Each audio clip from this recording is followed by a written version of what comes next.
fara bolo la ka ni fila sima muso surunin ka keleya kɔrɔ dɔn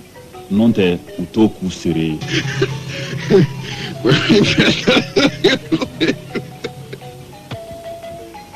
kamalen I ɲanakala halisa ni sabasi kunkontan tɛ maa bɛ n tolen a ka panni na k'i ka fɛn sigi o kun ja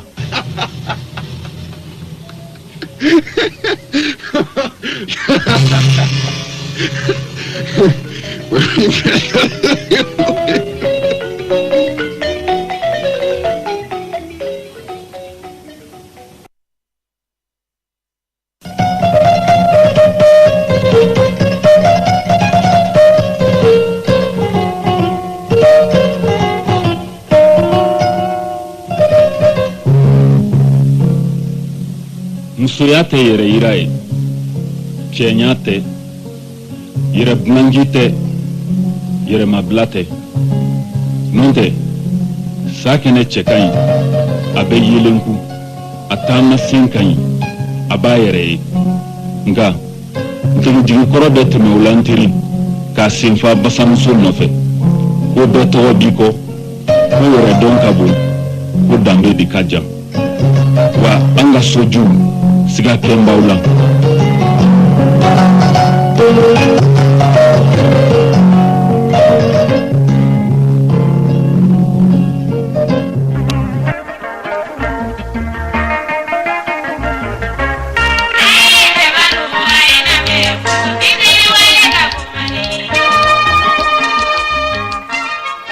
Keleya balamɔ ɲɛ bilennen koyokoyolen bɛ siga ka bere kun minɛ ka sengelenna taama ko nɔfɛ ka sɔrɔ k'a yɛrɛ bolo kelen minɛ k'o kari kaw ko lɛfali den tɛ kɛ ɲintan ye k'ale bɔra ka taa nin de la a bɛ dengunikɛla ɲɛna k'ale kunkolo ta fari dɔ ye cɛbakɔrɔ keleyabatɔ o bi lasamantan k'i nɔrɔ kogo la fo ka basaw dabali ban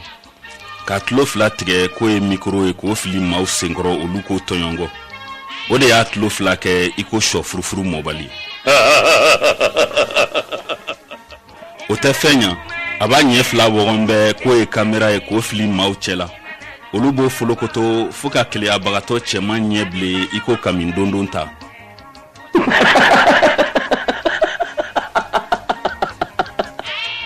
fade i tɛ ɲa wɔliden ma fɛn min bɛɛ ye feerefɛn kelen ye a kɛminanw de tɛ kelen ye dɔrɔn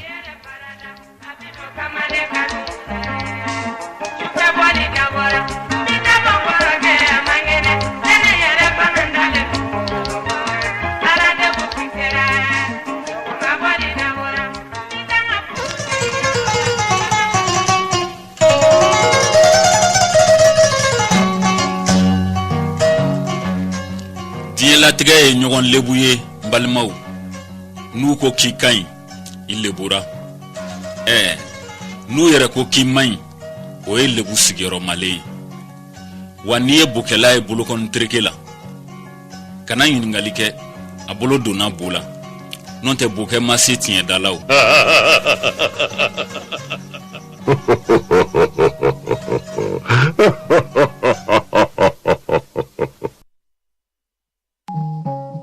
Papa, Mama,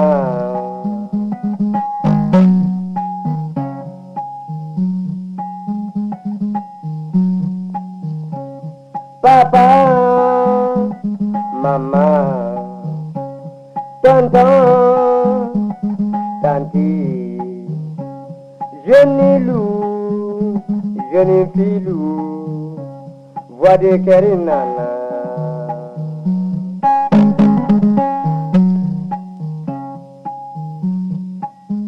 Nimbe Tonton Lamine naka jama wole yo. Voix de Ker.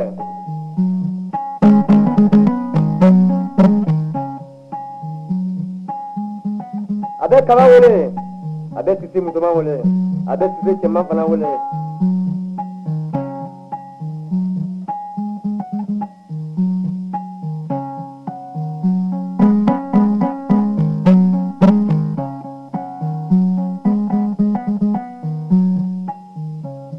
Papa, maman, tonton, tanti, jeune loup, jeune filou, voix de Karinana, avec la meningala panawole. Kamiya kekele, kanyon so akilila, kadugo la figarea nyinabo, akilisila.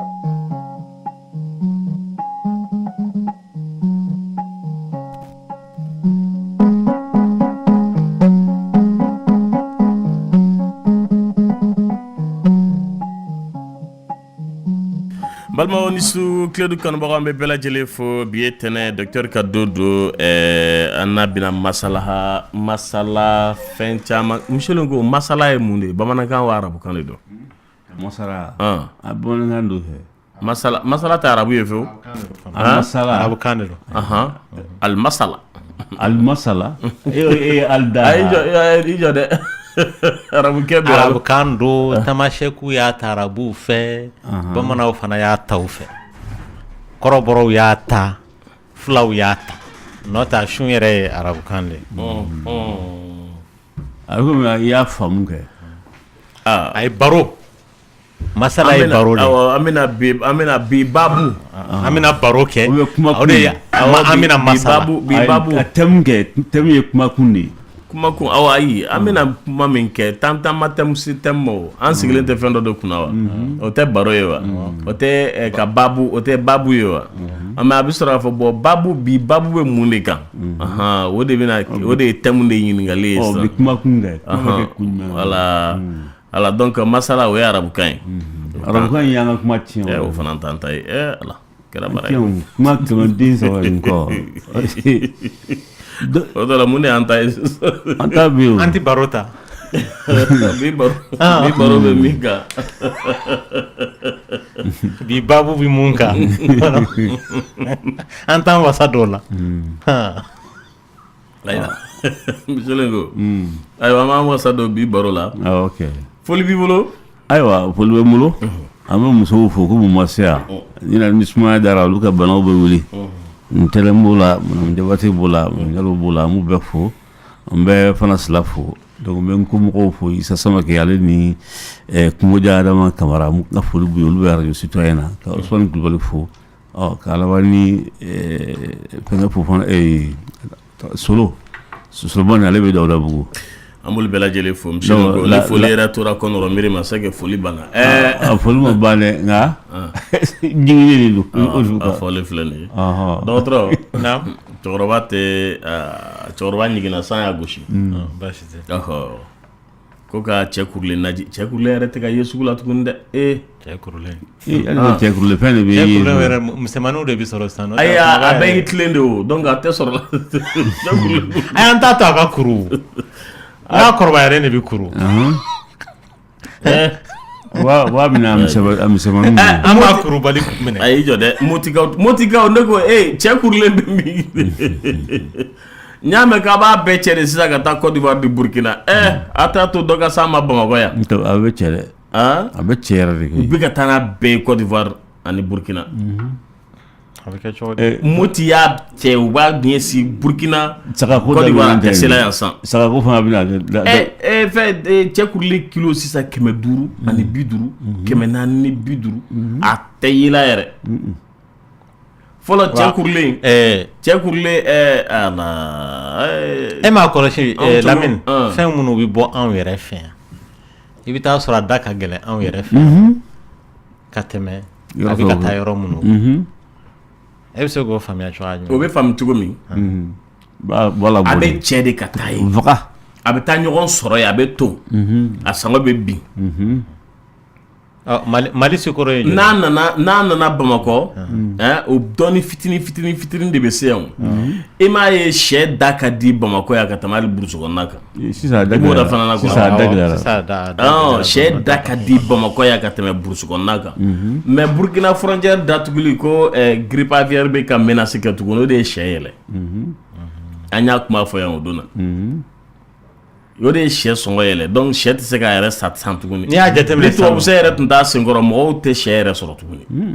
k'a fɔ ko 400 de b'e bolo e bɛ mun sɛ sɔrɔ fo n'i taara tubanin kelen san pigeon kelen san biri kelen 400 kɔni kuma tɛ sɛ yɛrɛ sɔngɔ bi daminɛ 500 ka taa fɛ sisan seli ɲɛkɔrɔla la u bɔra n'an ka misi bɛɛ ye ka taa Burkina ni Côte d'Ivoire sisan sagako de b'a la o bɛ k'o labɛn ayi m'a sogo kilo kɛra sisan koloba kɛra 550 hali n'i ye nɛgɛ minɛ i b'o de sara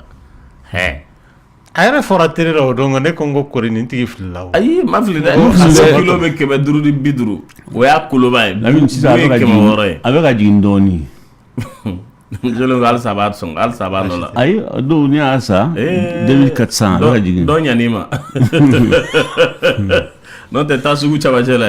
a bɛ d'i ma o prix la dɔgɔtɔrɔ foli kɛ an b'a lamɛnbaaw bɛɛ fo a ye k'u ka ɲ'an ni cɛ kurulen kɔni n'an tɛ sogo kɔni sɔrɔ cɛ kurulen tun bɛ n'a ka di fewu a tigɛtigɛma yɛrɛ a tɛ sɔrɔ jɛgɛwala fana tɛ sɔrɔ ni foronto y'a labɔ i b'o gosi an y'o recette fɔ f'i tatɔla bɛ file fiyɛ yɛrɛ jango an bɛ wagatini mun na sisan samiya i jɔ dɛ i ka limana dɔ ye n wele su na k'an ɲininka ko dumuni Michelin ko e ni dɔgɔtɔrɔ bɛɛ ko dumuni jumɛn kan ka dun ntɛnɛn talata araba alamisa juma sibiri don bɛna dumuni o farafasiya tɛ ne bolo ne dun ye nin f'a ye dɛ donc i t'i sen bɔ ɲininkali na n'i y'a dɔgɔtɔrɔ ɲininka n'a m'a fɔ k'a t'a bolo a b'a fɔ ko n'i bolo bɛnna ni min ye ou bien ni min se kɛr'i ye don bɛna dumuni Lamine an b'a lamɛnbaaw bɛɛ fo n bɛ n kɔrɔkɛ fo ale tɔgɔ ye Bokari Kulibali a n'a muso Asi u bi Kalabankura n bɛ n ka parrain fo Jakarija Keita ale ye enseignant ye a bɛ retraite la a bɛ Kalabankura a n'a ka denbaya n bɛ n balimamuso fo ale bɛ Arazɛri la a tɔgɔ ye Didi professeur Tegete ani professeur Yusuf Traoré gynécologue do Gabriel Touré la k'an b'olu bɛɛ lajɛlen fo nɛgɛjuru ye 21 fundifu 11 bataki o ye 76 43 70 45 an bɛ duman lamɛn dɔgɔtɔrɔ an bɛ sɔrɔ ka tɛmɛ ni don kibaru ye dunti wele donna ko dunti wele donna dunti wele donna ko dunti wele donna aduna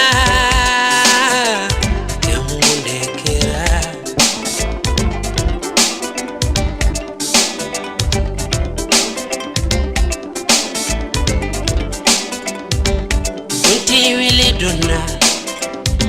godunte wele donna ate wele donna dunte wele donna aduna temunde keramfa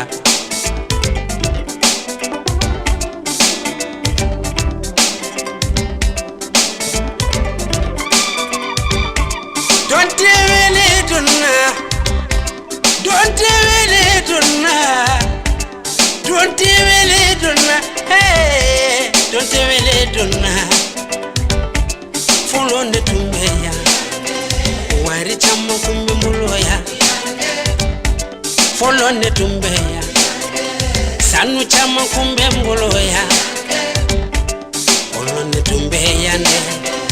musu chamma kumbe muloya follow the tumbeya ayiwa k'an bɛ wagilakaw fo Amdalayi gogo wage ko cɛ kurulen bɛ kɛmɛ seegin na a b'a bɔ ne ta depuis salon ou bien salon na sini ne tun a b'a bɔ Lamine cɛ kurulen ni yɛrɛ sisan man di a conservation bɛ cogoya min na a bɛ na n t'a dɔn a bɛ mɛn sira la de wa ala nka ɲuman de tɛ ka se ma minɛ min bɛ taa Ivoirien ni Burkinabéw fo o ka ɲi dɛ n'o tɛ n'i mana san tilancɛ i tɛ se k'a dɔn o conservé don ka ɲa dɔgɔtɔrɔ ou bien i bɛnna ni min ye parce que dɔw bɛ to ka yaala n'a dɔ ye u bɛ to ka tulu funfun a sanfɛ tuma bɛɛ hali n'a kɔrɔla bɛ tulu k'a la dɔw bɛ minnu bɛ yaala n'a ye dugu kɔnɔ u bɛ tigɛ tulunin funfun a sanfɛ a bɛ briller t'a sɔrɔ i bɛnna n'o dɔ n t'a yɛrɛ kari basi tɛ ala k'a nɔgɔya sugu kɔnɔna yɛrɛ la min ne hakili la dumunifɛn ninnu kɔni i ka n'u dilan tula yɛrɛ de ye o de ka fisa n'o tɛ alaba i tɛna foyi dun a dɔw ala m'a dɔw feerelikɛla dɔw garisɛgɛ bɛn ni frigo ye ou bien congélateur hali an ka jɛgɛ kɛnɛ ninnu caman i b'a san sirada ninnu na i tension dɛ dɔtɛ i ni kumulen tɛ ban ayi mais i b'olu ɲange kɔrɔta k'a lajɛ ɲange ko yɛrɛ tɛ misi ko ɲange bilenman turi olu kɔni kelen don Hydramin ayi hydramni a bɛ fɔ cogo di dɔgɔtɔrɔ niès wa ni de don hydramnios ayiwa hydramnios dɔgɔtɔrɔ o fana ye bana sugu jumɛn de ye baasi tɛ nin bɛ kuma fɛn mun kan o ye dan ji ye i y'a dɔn ni muso lajɔlen don kɔnɔbara yɛrɛ n'i y'a ta den bɛ yen tonso bɛ yen a n'a barajuru ka fara dan ji kan donc den yɛrɛ bɛ ji mun kɔnɔ n'a lamininen don ni forokonin 2 ye ji forokonin voilà donc tɔɔrɔ bɛ se ka yen sɔrɔ wa a bɛ se ka tɔɔrɔ lase den ma a bɛ se k'a lase ba fana ma ni yɛrɛ y'a jateminɛ dan ji a bɛ dilan cogo di nafa jumɛn de b'a la parce que n'ale tɛ kɔnɔbara tɛ taa ɲɛ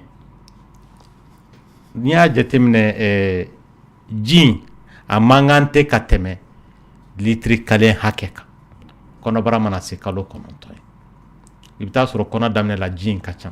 den bɛ bonya ka taa fɛ dɔw bɛ bɔ ji in na fo ka taa se litiri 1 hakɛ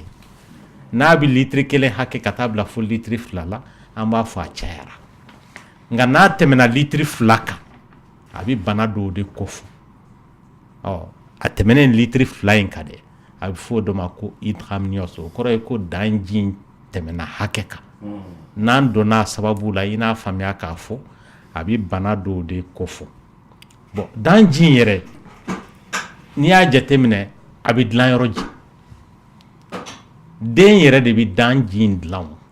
n'o tɛ ba t'a den yɛrɛnin awɔ i bɛ taa sɔrɔ sisan nɔ den fari yɔrɔ dɔw de bɛ yen nɔ i n'a fɔ sugunɛ bɛ dilan ni mun kɛ den bɛ balo a bɛ ji min a bɛ tila ka sugunɛ k'a la banakotaga fana a b'a k'a la a bɛ tila k'a mɛn a bɛ tila k'a mago ɲɛnabɔ a la awɔ yanni n ka tɛmɛ nin yɔrɔnin kan hakililajigin dɔ ka taa maaw fɛ i n'a fɔ dɔgɔtɔrɔ kalandenw minnu bɛ ka muso suit tin sen fɛ taamasiyɛn dɔ bɛ yen mun bɛ ɲɛ la mun b'a jira k'a fɔ den bɛ ka sɛgɛn i y'a dɔn ni dan ji cira sisan ji jɛman de don a bɛ n'a fɔ maloko ji i bɛ to ka fɛn nɛrɛmugumaninw kelen kelen y'a la i y'a dɔn ni den wolola fɛn min b'a kɔ la tan f'a bɛ n'a fɔ kɛn jate i b'o y'a la n'i y'a ye dan ji kɔni a kɛra nɛrɛmuguma ye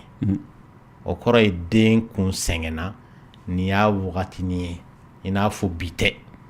a sɛgɛnna nin y'a tile 3 ye walama tile 2 parce que o kɔrɔ ye k'a ye bo kɛ ji in na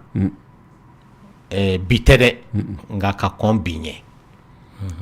donc mais n'i y'a ye a kɛra verti ye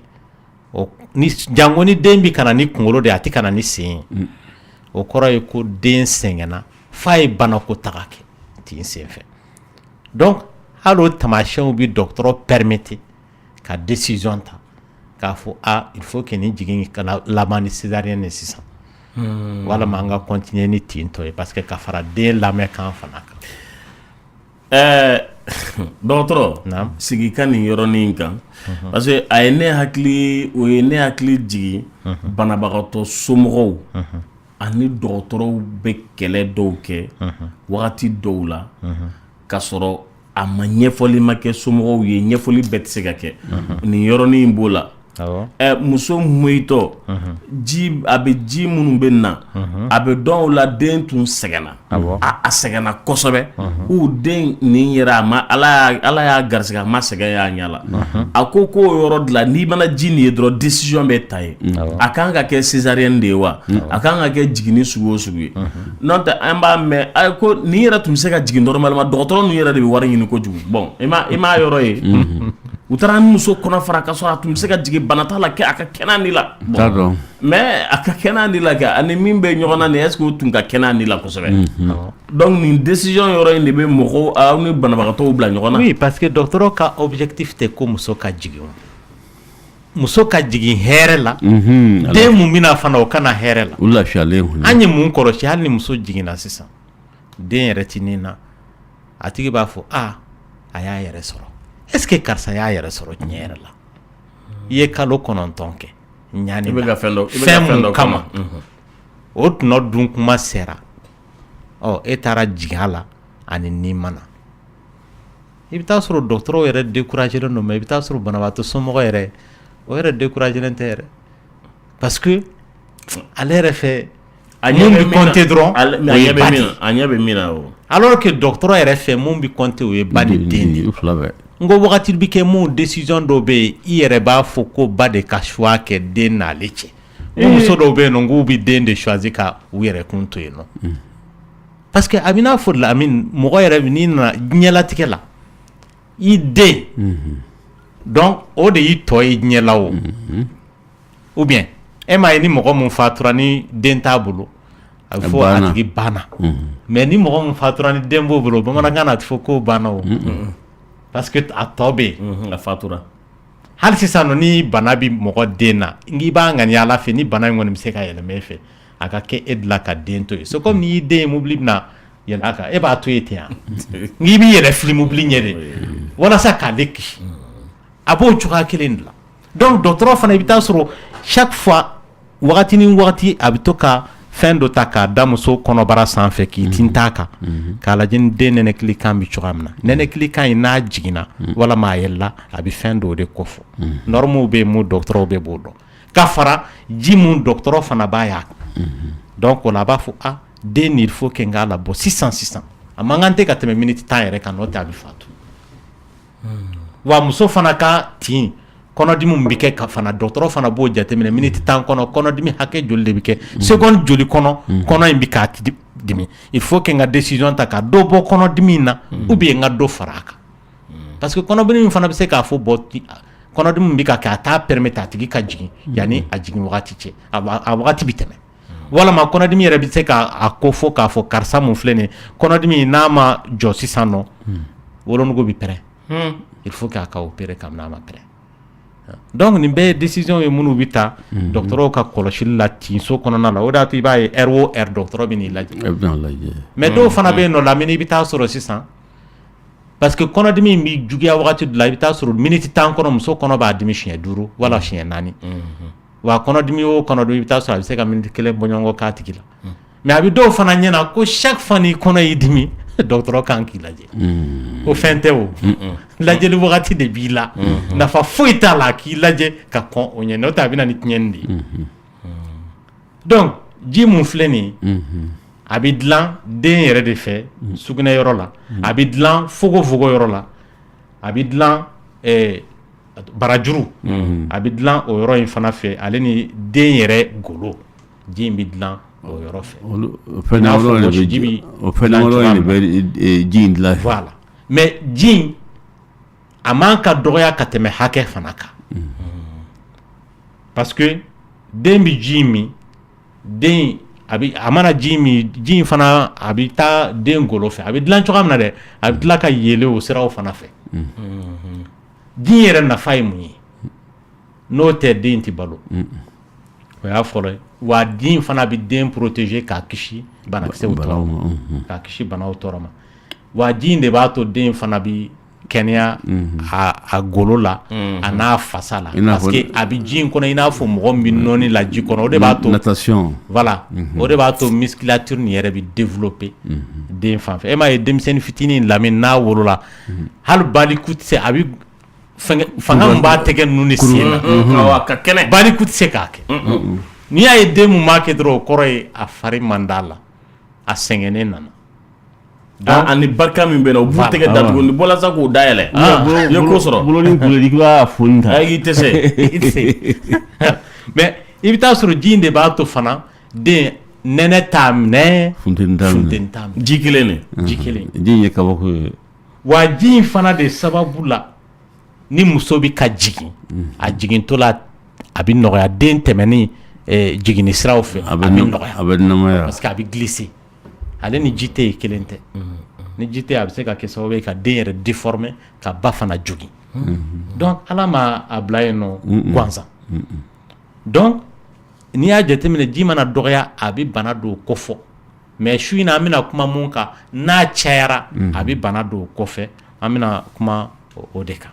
surtout n'a cayara i bɛ taa sɔrɔ a ka ca Ala fɛ i y'a dɔn an ye fɛn mun kuma fɔ k'a fɔ a tɔgɔ ye di den bɛ ji min ni den i yɛrɛ k'a faamuya k'a fɔ ni ji cayara o kɔrɔ ye den tɛ ka ji min donc a ka teli ka bana jumɛnw de kofɔ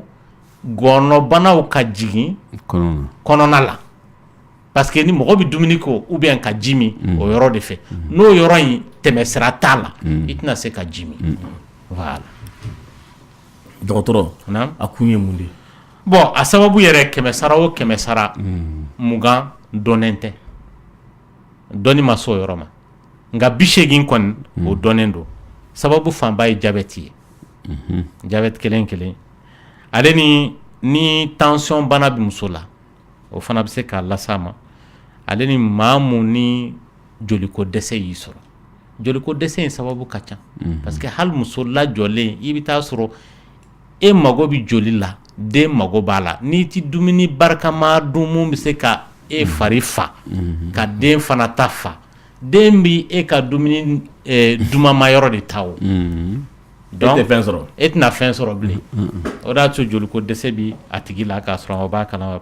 maa dɔw bɛ yen nɔ bana cɛjugu don sisan a tunna nka hali bi a bɛ mɔgɔ kelen na an b'a fɔ a ma ko syphilis i y'a dɔn an delila ka kuma fɔ diyagoya de don ale yɛrɛ mɔgɔ bɛ peseli kɛ a sɛgɛsɛgɛli a jolita bɛ kɛ tonso banaw aw b'a fɔ minnu ma ko tonso ɲimi sababu dɔw bɛ yen nɔ olu bɛ bɔ den yɛrɛ de la i bɛ taa sɔrɔ a bɛ se ka kɛ barajuru ta fanfɛla la barajuru mun bɛ den na a bɛ se ka kɛ a sirilen don i y'a dɔn barajuru kɛcogo ka ca den fanfɛla la tɔɔrɔ fɛn fɛn bɛ se ka barajuru lasɔrɔ sa a bɛ se ka kɛ sababu ye ka nin lase kɔnɔbara ma dɔw bɛ yen nɔ i bɛ taa sɔrɔ barajuru filɛ nin ye joli sira 2 de b'a la minnu bɛ den balo mais maa dɔw bɛ yen malformation Ala y'a kɛ joli sira 2 t'a la 1 de b'a la donc n'o kɛra o fana bɛ kɛ sababu ye ka nin lase a tigilama ma maa dɔw bɛ yen nɔ i bɛ taa sɔrɔ malformation dɔ b'a tigi la ka sababu kɛ den kunkolo sɛmɛ o dilan tɛ Ala fɛ donc n'o kɛra o bɛ kɛ sababu ye ka nin jifa sugu fana caya kɔnɔbara kan voilà o faamuna dɔgɔtɔrɔ i bɛ hakɛ to an ye dɔɔni an bɛ taa sugu la n'an bɔra sisan an bɛ tɛmɛ n'a tɔ ye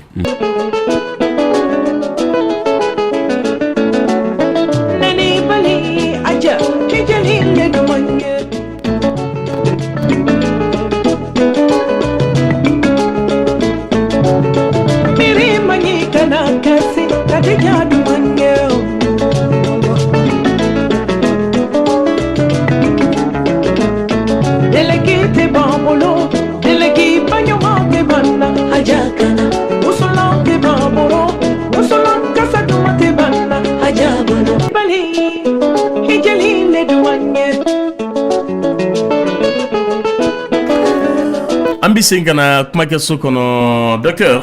hakili la an bɛ bana min kan n'o ye hydramnios ye a kun ninnu kun wɛrɛ dɔw fana b'a la i ma tila min fɔli la dɛ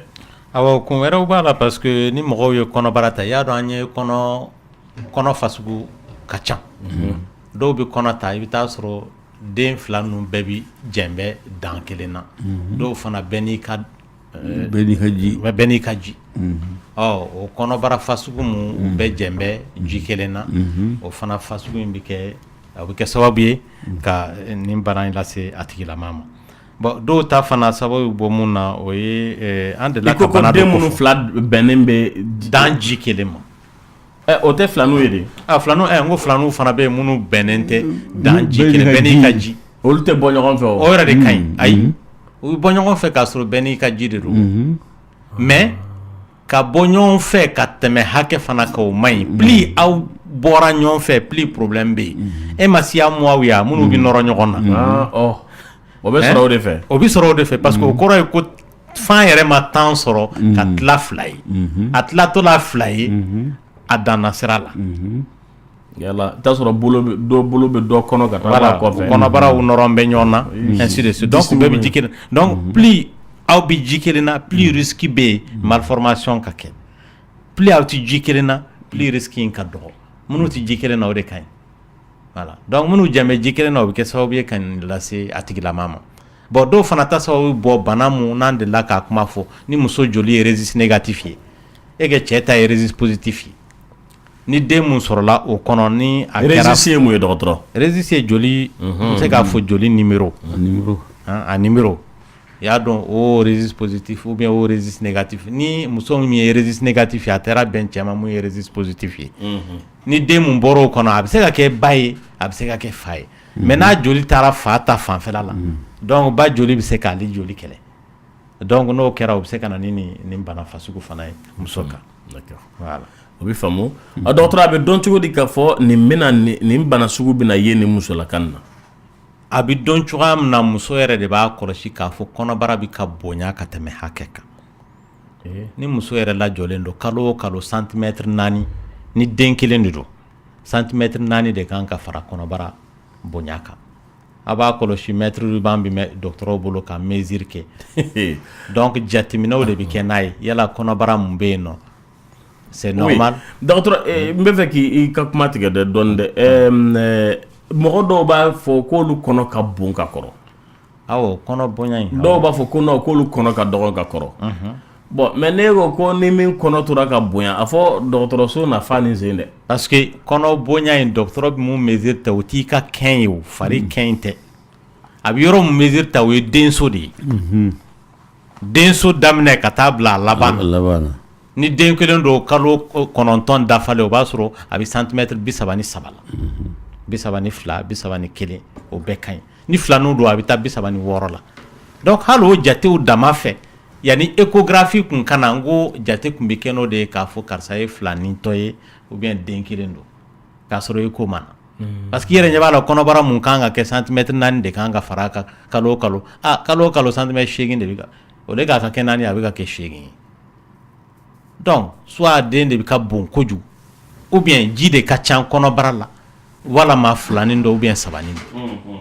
voilà donc banabaatɔ yɛrɛ muso la jɔlen yɛrɛ b'a dɔn k'a fɔ kɔnɔbara in bɛ ka bonya wa a bɛ bonya ni mun kɛ i bɛ taa sɔrɔ a bɛ degun lase a tigilamaa ma joona kɔnɔbara mun i bɛ taa sɔrɔ a bɛ kalo 5 la a bonya bɛ i n'a fɔ kalo 9 kɔnɔbara wa kalo 9 kɔnɔbara bɛ degun mun lase a ma i bɛ taa sɔrɔ nin kalo 5 in bɛ ka o lase a tigilamaa o ye mun ye a tigi tɛ se ka taama bilen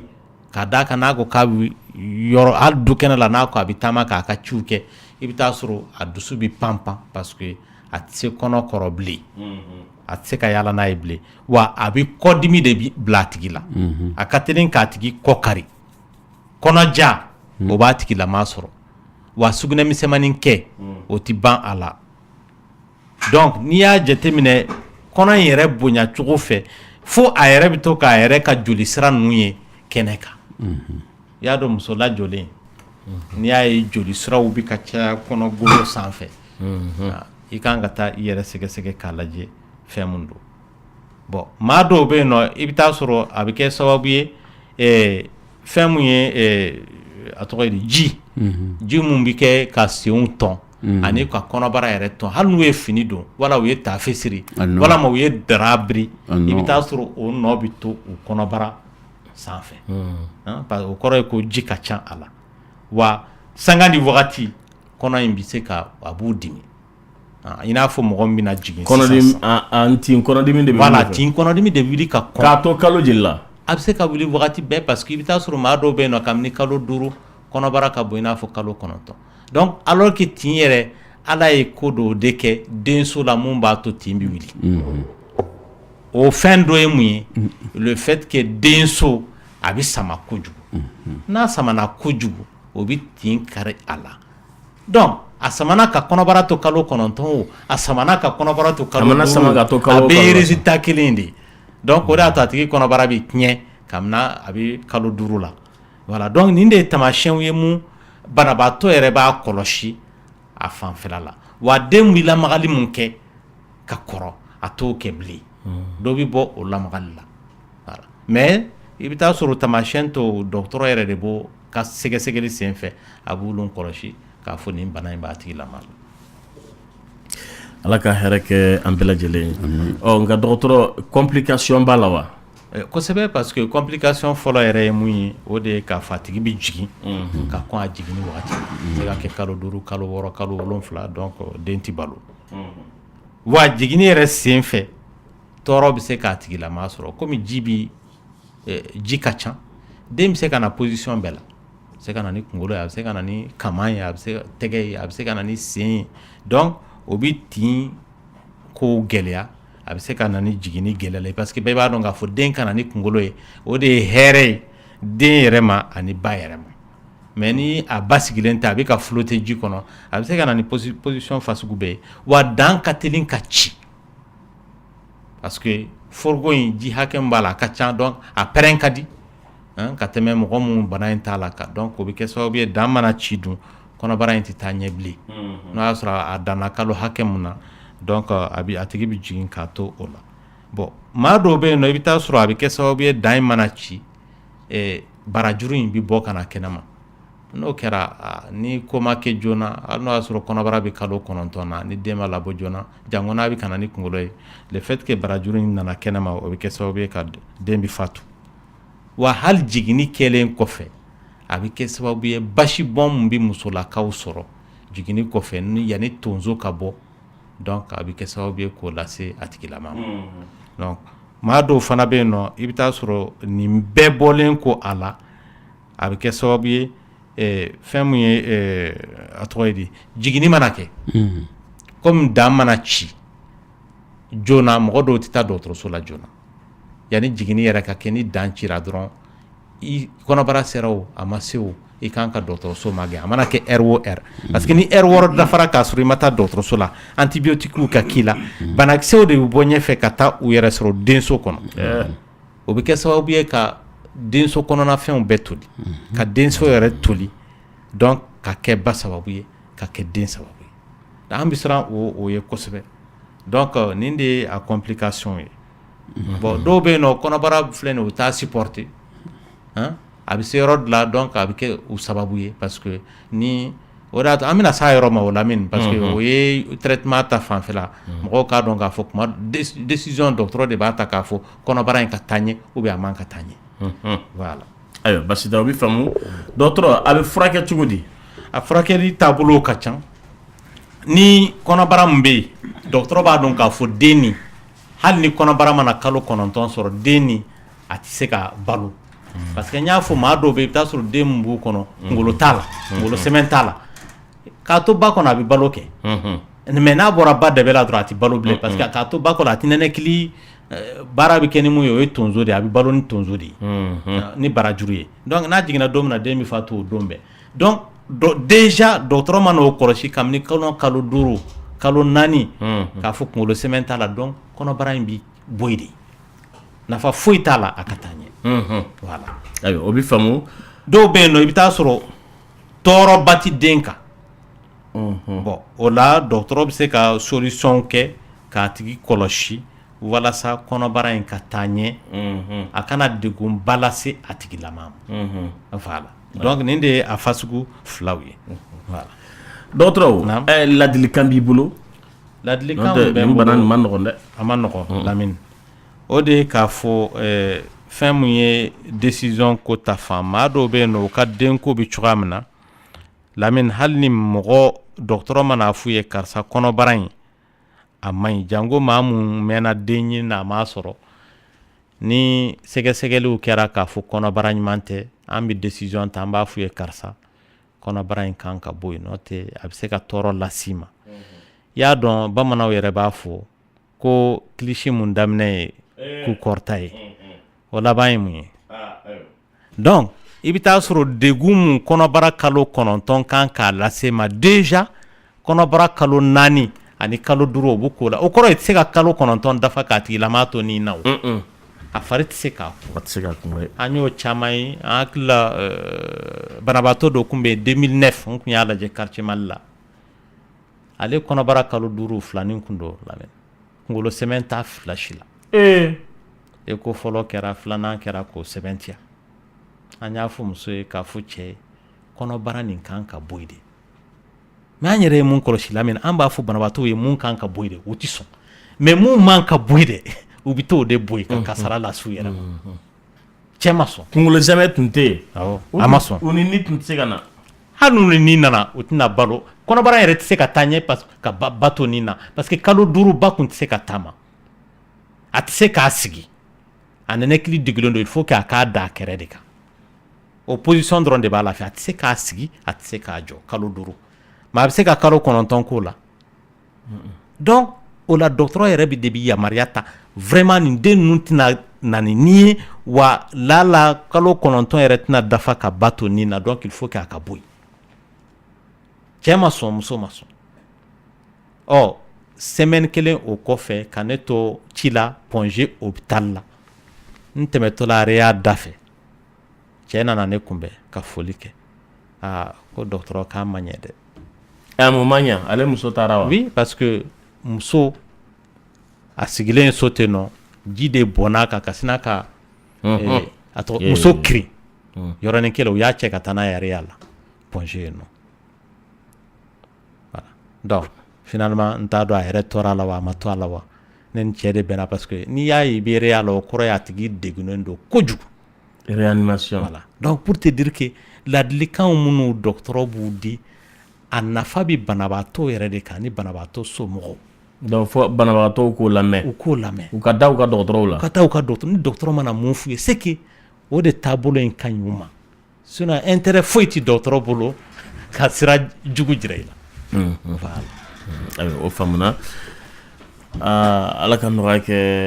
ala ka to ayiwa i filɛ ka fɛn min fɔ na ka bɛn ni tulo kunnandiw ye bɛɛ lajɛlen k'a faamu n'o tɛ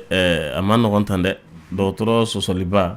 a ma nɔgɔn hali dɔɔni fitinin sɔsɔli ma ɲi foyi la sɔsɔli ma ɲi foyi den kelen na dɔgɔtɔrɔ an bɛ kuma di an ka mɔgɔw ma u bɛna weleliw kɛ k'an bɛ Elage Kikere fo Elage Kikere misilen ko a k'a b'i fo kosɛbɛ kosɛbɛ ko n ka foli b'a ye n'Ala sɔnna Elage Kikere furabɔla de a ka yɔrɔ filɛ de ye a bɛ sangaso la ka ɲɛsin Lafiyabugu sugu sɛtigiw ma k'a bɛ émission na mɛn kosɛbɛ kosɛbɛ k'a ka anglais-fɔla mana sun na fula k'o de ɲininkali kɛ anglais la ne ko Elage Kikere i ka message y'i na fili dɛ ni ye message ci ne kɔni ma anglais la kɔni tɛnɛn tɛ yan walasa ka ale de panna Nigeria kunna donc ale bɛ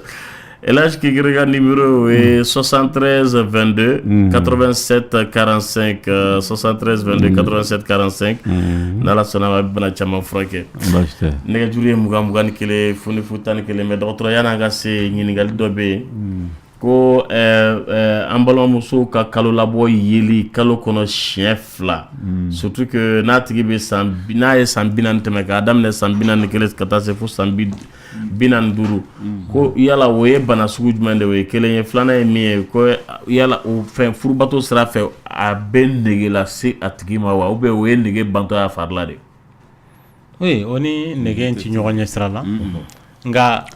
kalo labɔ basi ka bɔn a tigi ka siɲɛ 2 ka teli ka fɛn mun kofɔ o si hakɛ la o ye kuruw ye minnu bɛ falen denso la voilà o y'o yɔrɔ ye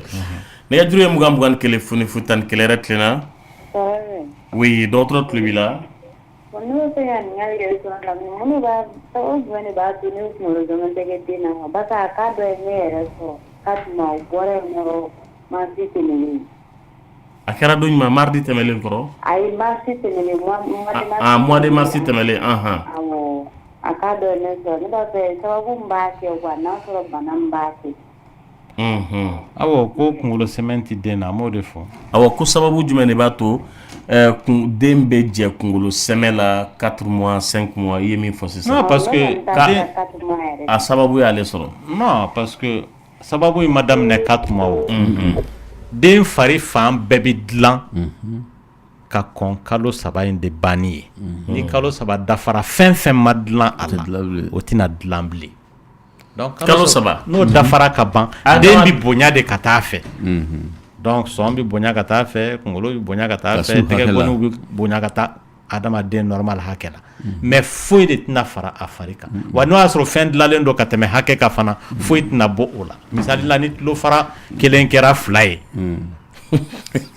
Donc foyi tɛna b'o la extraterrestre ko voilà ni tulo bara fana non c'est pour te dire que ni kalo 3 dafara foyi tɛna fara den kan bilen adamadenya ban ka dilan ka ban tayi kalo 3 kalo 4 kalo 5 o ye ka temps d'a ma a ka bonya de voilà mais kalo 5 wagati de la ani kalo 4 wagatiw de la fɛn dɔw bi détecter parce que pour l'instant y'a dɔn fɔlɔ fɛ échographie kun tɛ o donc fiɲɛ bɛ den na o fiɲɛ tɛ den na o dɔnnen tɛ o mais hali échographie fana pour que a k'a dɔn den fari bɛɛ dafalen don il faut que a ka kɛ kɔnɔbara kalo 5 wagati ka kɔn o ɲɛ i bɛ se ka pan fɛn dɔw kunna i m'u ye n'o wagati tɛmɛna fana i bɛ pan fɛn dɔw kunna k'a sɔrɔ i m'u ye o de y'a to dɔgɔtɔrɔw b'a découverte kɛ k'a fɔ yɔrɔ dɔ dafalen tɛ ka kɔnɔbara to kalo 5 la maintenant yanni kalo 3 in cɛ o n ko dɔgɔtɔrɔw bɛ sɛgɛsɛgɛliw di mɔgɔ ma pour que banaw minnu bɛ kɛ sababu ye n'u ka teli ka nin bila mɔgɔ la k'u sɛgɛsɛgɛli kɛ jabɛti b'o la tonso bana b'o la tension bana b'o la donc banaw caman ye syphilis mun kuma fɔ minnu b'o o lase mɔgɔ ma dɔgɔtɔrɔ b'o sɛgɛsɛgɛli kɛ n'i yɛrɛ ye carnet jateminɛ jamana bɛɛ n'a ka carnet don wa jamana bɛɛ kɔnɔ i bɛ taa sɔrɔ sɛgɛsɛgɛli minnu sɛbɛnnen don carnet kɔnɔ dɔgɔtɔrɔw bɛ baara kɛ n'olu de ye k'a fɔ Mali kɔnɔ nin sɛgɛsɛgɛli nin ye wajibu de ye a kan ka kɛ donc n'a se b'a tigi ye a kan ka kɛ a se t'a tigi ye o a kan ka kɛ n'i bɛ peseli kɛ maintenant n'olu kɛra joona furakɛli bana ninnu bɛ se ka kunbɛn walasa u kana o tɔɔrɔ lase a tigi ma bilen mais ni tonso bana bɛ mɔgɔ min na kɔnɔbara kalo 1 2 3 e nana kɔnɔbara kalo 4 ni tonso bana in kan ka tiɲɛni mun kɛ den na a y'o kɛ ka ban o dɔgɔtɔrɔ tɛ se k'o bali bilen o jabɛti fana ta bɛ ten parce que a bɛ tiɲɛni kɛ kalo 3 in de kɔnɔna la bon o de y'a to maa dɔw bɛ yen nɔ kabini i ma kɔnɔ yɛrɛ ta dɔgɔtɔrɔ b'a dɔn mɔgɔ mun ka kɔnɔbara chaque fois a ye kɔnɔ ta problème bɛ yen dɔw bɛ yen a bɛ dɔgɔtɔrɔ yɛrɛ b'a fɔ karisa i kana kɔnɔ ta fo i ka nin kalo 3 hakɛ kɛ kɔnɔ in tiɲɛnen kɔfɛ donc o kalo 3 in kɔnɔ i bɛ taa sɔrɔ dɔgɔtɔrɔ bɛ fura dɔ d'i ma pour que k'i kisi o malformation ninnu tɔɔrɔ ma mais dɔgɔtɔrɔ tɛ se k'a bɛɛ kɛlɛ parce que malformation dɔw bɛ yen o sababu dɔnnen tɛ mais bi an bɛ tile mun na caman bɛ yen a sababu ye mun ye o ye furaw tata de ye maa caman bɛ fura ta u man ka fura mun ta u lajɔlen a kɛra farafin fura ye a kɛra tubabu fura ye o de y'a to n'i taara dɔgɔtɔrɔso la fɛn fɔlɔ min i kan k'a fɔ dɔgɔtɔrɔ ye n'i bɛna hali mura de furakɛ o ye bana min b'i la ye dɔgɔtɔrɔ lajɔlen don n'o y'a sɔrɔ a bɛ fura mun ta sɛbɛn a bɛ taa n'o ye ou bien a n'o tɛ taa ni ɲɔgɔn ye mais bi tile an bɛ tile mun na Lamine mɔgɔtigininw kɛn bɛ k'a kɛ kɔnɔtiɲɛ ye kɔnɔtiɲɛ o kɔnɔtiɲɛ donc caman bɛ yen i bɛ taa sɔrɔ o bɛ fura minnu ta kɔnɔtiɲɛ kama kɔnɔ in tɛ tiɲɛ nka a bɛ kɛ ko wɛrɛ ye i y'a faamuya o ye fura ta fanfɛla ye bon fɛn wɛrɛ bɛ yen o ye Ala yɛrɛ ka ko ye karisa ma dafa ou bien n y'a dafa ka tɛmɛ hakɛ kan t'a sɔrɔ tɛgɛ gɔni kan ka kɛ 5 ye a b'o tigi ta kɛ 6 ye i bɛ taa sɔrɔ sin kan ka kɛ sin 2 ye sin 6 bɛ falen a tigi la parce que sin fana a hakɛ ka ca mun bɛ falen mɔgɔ la en tout cas k'a ta sin yɔrɔ la ka taa bila fo woro sanfɛ sin bɛ se ka falen o bɛɛ la o bɛɛ ye malformation de ko fɔ voilà donc o de y'ale ka ɲininkali in jaabi ye voilà a bɛ faamu nɛgɛjuru ye 21 fo ni 11 yɛrɛ tilenna Mansu kuma b'i bolo ne bɛ kɛ dɔgɔtɔrɔ bɛ ɲininka a tulo b'i la ne kɔnɔbara ma kalo 2 sɔrɔ a ma se ka ne sɛgɛn m'a faamuya k'ale kɔnɔbara ma kalo 2 sɔrɔ a bɛ k'ale sɛgɛn a bɛ k'i sɛgɛn ni mun ye ni ko bɛ sigi kuma dɔw la a bɛ digi na de yɔrɔ jumɛn bɛ digi la kɔnɔbara wa ou bien i kɔ de b'i dimi awɔ kɔ de b'an dimi ani caman cɛ i bɛ taa dɔgɔtɔrɔso la i ka lajɛ parce que yanni e ka lajɔ kɔdimi kun t'i minɛ wa ayi o kun t'i minɛ nin ye kɔnɔ joli na ye kɔnɔ 2 i bɛ taa dɔgɔtɔrɔso la i ka lajɛ parce que Lamine a caman bɛ yen i bɛ taa sɔrɔ kɔdimi yɛrɛ sun ye mun ye o ye sugunɛ siraw de ye parce que banakisɛw b'u yɛrɛ sɔrɔ ni mɔgɔ lajɔlen don sugunɛ sira banakisɛw ka teli k'i sɔrɔ olu bɛ kɔdimi bila mɔgɔ la a bɛ k'i ɲɛna ko kɔjuruw don k'a sɔrɔ banakisɛw de b'i la a faamuna dɔgɔtɔrɔ ako ayiwa ko comment kili la ba wele cogo di ko o den kelen pe dɔrɔn de b'ale la k'ale sirannen n'ale nana muso furu a kana na k'ale ma baasi ye n'i bɛ se ka den sɔrɔ ka ban o tɛ baasi o kelen mun bɛ den sɔrɔ ale ta in kelen pe ko in sa o de kɛlen bɛ Lamine kelen pe a t'i bali furu bato la a t'i bali den sɔrɔ la o ma fisa maa mun ta ye 2 ni 3 ye k'a sɔrɔ o tɛ ka den sɔrɔ wa n ko nafa dɔ de b'a la o ye den sɔrɔ in ye n'a bɛ k'o baara kɛ ka ban a ka fisa maa mun ta ye 2 ye n'o tɛ ka se k'o baara kɛ voilà dɔgɔtɔrɔ ko muso kɔnɔma kan ka dumuni sugu jumɛn de dun muso lajɔlen don i lajɔlen tɛ o dumuni kɔni kan ka équilibré de ye mɔgɔ bɛɛ fɛ walasa i fari yɛrɛ ka lafiya mun kan i farikolo ma o y'o ye maintenant muso mun lajɔlen don an b'a f'i ma ko kɔnɔbara kalo fɔlɔ fo ka taa bila kalo 4 na i kan ka dumuni fɛnw minnu éviter o de ye fɛn sumalenw ye parce que o bɛ kɛ sababu ye jisuma boisson glacée boisson gazlama parce que wagati la furudimi de bɛ wuli muso lajɔlen fɛ o ye kɔnɔma yɛrɛ n'a tacogo ye a bɛ dépend hadamadenw fana la donc fɔɔnɔ ti jɔ fɔɔnɔ nɛgɛ ti jɔ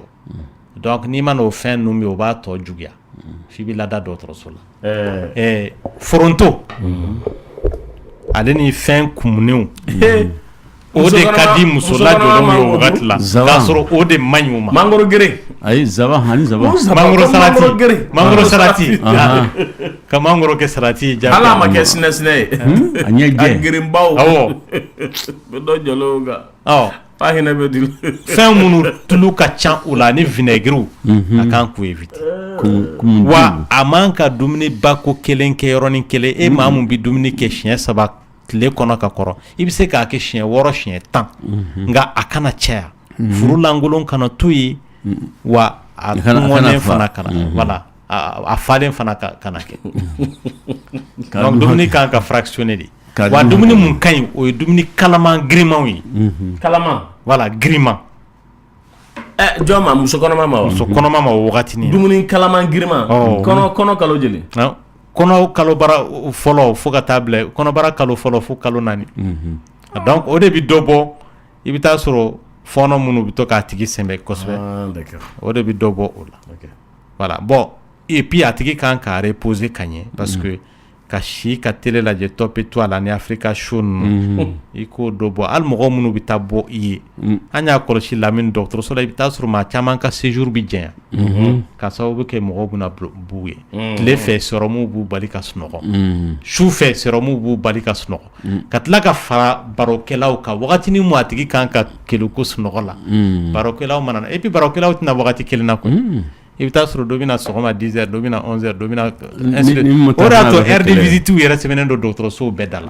k'a fɔ ni heure ma se mɔgɔ man kana bɔ banabaatɔ ye banabaatɔ dɔw yɛrɛ bɛ yen maa ti taa bɔ a ye yɛrɛ jango ni fɔɔnɔ bɛ maa mun na ale bɛ chambre la dibi bɛ yɔrɔ min na parce que hali yeelen o bɛ kɛ sababu ye ka fɔɔnɔ las'a ma a tigiw dun b'a kɛ kɛlɛ ye ko karisa ma taa lajɛ non parce que a tigiw ɲɛna ko dɔgɔtɔrɔw fɛla ko dɔ o tɛ o a ka ɲi a yɛrɛ de ma n'o tɛ maa minnu bɛna taa lajɛ tile kɔnɔ n'a kɛra maa 20 ye aw maa 20 ye a ye 200 fara ɲɔgɔn kan aw k'a di mɔgɔ kelen ma o t'a cɛ kurulen san o ka taxi ta parce que i bɛ taa sɔrɔ maa 20 in bɛɛ bɛ tila ka taxi ta ka taa o t'a cɛ kurulen san aw b'o dépense mun kɛ nafa min bɛ banabaatɔ kan aw k'o 200 fara ɲɔgɔn kan k'a di maa kelen ma o ka taxi ta ka taa dumunifɛn san k'a di banabaatɔ ma a baraji ka bon aw b'a nafa sɔrɔ k'a to aw ka so voilà a y'aw jija n'a b'o kɛ a ka 800 sɔrɔ a cɛ kurulen kilo ye 800 non mais Lamine tiɲɛ de don walahi i bɛ taa sɔrɔ mɔgɔ 10 bɛ taa banabaatɔ visiter mais sɔrɔmu juru kan ka san dɔrɔmɛ 40 a tɛ sɔrɔ a wari tɛ sɔrɔ a tɛ sɔrɔ dɛ nɛgɛjuru ye 20 ni kelen futa ni kelen ayiwa k'an bɛ mɔtikaw fo su la an n'olu de bɛ ɲɔgɔn na yɔrɔ muso le ko oui yɛrɛ tilenna tɔɔrɔ si tɛ radio b'i kɛrɛfɛ i b'a faga awɔ n y'a faga somɔgɔw u ka kɛnɛ kuma b'i bolo dukɔnɔmɔgɔ ne mɔgɔw bɛ dɔgɔtɔrɔ de la dɔgɔtɔrɔ tulo b'i la ko dɔgɔtɔrɔ ma ko a kɛra baara ye dɔgɔtɔrɔ a k'ale tɛ ka se ka sunɔgɔ a ko n'ale ma Rivotril ta k'ale tɛ sunɔgɔ a ɲɛ tɛ tugu ban ko k'i ɲininka ko yala ko Rivotril ni ko c'est dangereux pour sa santé wa. Mɔgɔ k'a dɔn k'a fɔ hadamaden tant qu'il bɛ se ka kɛnɛya ka jɛ fura kɔ k'a sɔrɔ i ma fura ta o de ka ɲi ma ka n'i yɛrɛ deli fura la paracétamol n'i y'a ta sisan Lamine don o don i bɛ k'a ta tant qu'il m'a ta don min na i yɛrɛ ɲɛna i tɛna bila forme i kunkolo kɔnɔ voilà c'est comme o n'aw ka antidépresseur ninnu bɛɛ ye kelen sa kɛ non parce que kunkolo kɔnɔ déjà a kɛra dépendance dɔ ye c'est comme mɔgɔ minnu bɛ thé min n'i m'a min don min na kunkolodimi b'i minɛ mɔgɔ min bɛ nɔnɔ min don o don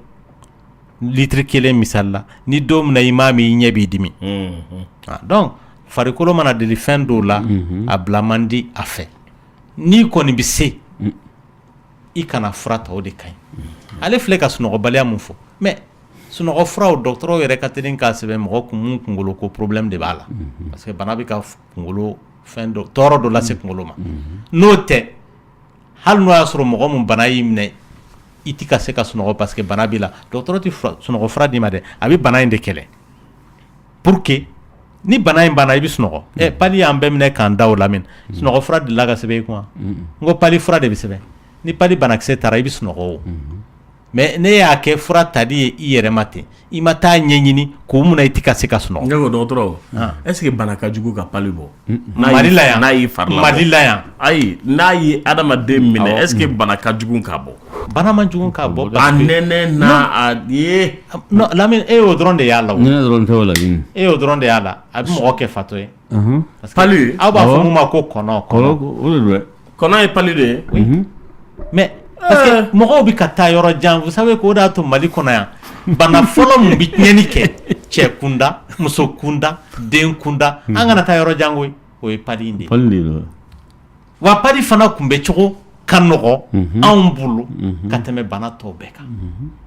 mais o de kɛn bɛ tiɲɛnikɛla ye anw fɛ pourquoi parce que mɔgɔw ti o ladilikanw matarafa n'a fɔra mɔgɔ ye ko sisan nɔ si sangi kɔrɔ nafa foyi t'a la e k'i sangi kɔrɔ alors que e bɛ télé lajɛ heure 2 i bɛ kelenku télé kɔrɔ soso b'i kin mais o soso hali ni kelen de ma nin ye kin sisan misali la a ye kin bi e taara voyage la Chine France pali bɛ se ka kɛ sababu ye France ye ka parce que soso mun y'i kin Mali la yan kalo kelen kɔfɛ. oui a bɛ taa bana wuli e la parce que a bɛ e fari la déjà a bɛ taa bana wuli e la yen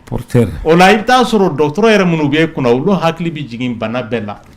fo pali parce que u b'a dɔn soso tɛ yen mun kan k'a las'i ma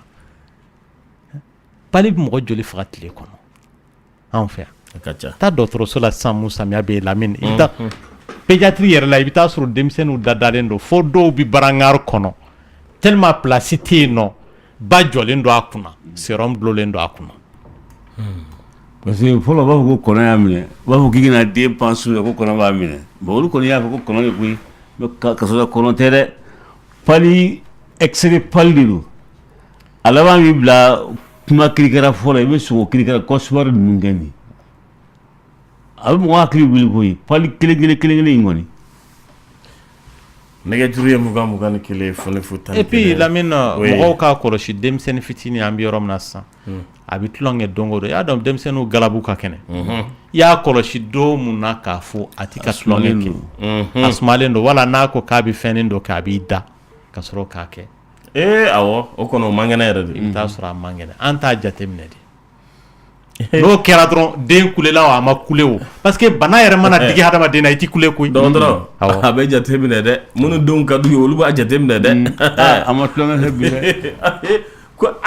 ne ka nin bɛ pan ka puruti ka kɔrɔ a tɛ ka nin kɛ bi dɛ a yɛrɛ mana i b'a ye a den façon mana a mana da yan sisan dugumala sumalen bɛ diya ye ka tɛmɛ fɛn bɛɛ kan a bɛ wuli sisan a bɛ t'i da yen fɛ a bɛ wuli a bɛ t'i da yen fɛ non pati ale b'a baw i b'a bɛɛ fara ka taa ne dɔgɔtɔrɔso. pali ma ɲi koyi la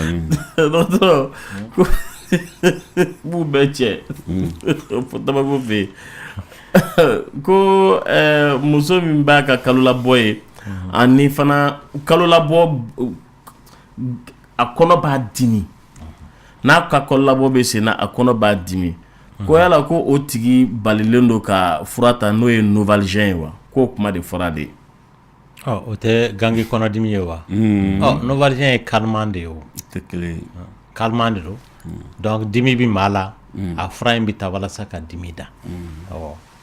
ko yala kɔnɔmaya bɛ tɛmɛ kalo tile dɔgɔkun 36 kan wa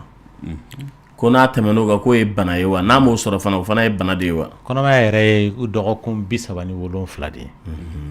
ka taa bila 42 la 42 a man ka jigin 37 kɔrɔ a man ka tɛmɛ 42 kan ayiwa o bɛ faamu dɔgɔtɔrɔ ko i ka a kun f'u ɲɛna jeli misɛnnin ka ye muso maya la k'o kun ye mun ye ani walasa o kan'i sɔrɔ k'i kan ka mun de kɛ joli misɛnninw fasugu ka ca parce que dɔw bɛ yen nɔ i bɛ taa sɔrɔ joli in yɛrɛ nɔgɔlen don dɔw saniyalen don an ye syphilis mun kuma fɔ o b'a kɛ kafoɲɔgɔnya bana fasugu 4 bɛ yen minnu bɛ joli ninnu kɛ mɔgɔ la i t'u dɔn ka bɔ ɲɔgɔn na ni dɔgɔtɔrɔ yɛrɛ ma a lajɛ a ɲɛ la k'a fɔ nin don walama sɛgɛsɛgɛli senfɛ i bɛ se k'u dɔn k'u bɔ ɲɔgɔn na o senfɛ dɔw ta ye joli kelen ye dɔw ta ye joli caman ye voilà a bɛ faamu yɛrɛ tilenna allo ale taara ɲininkali ka ca dɔgɔtɔrɔ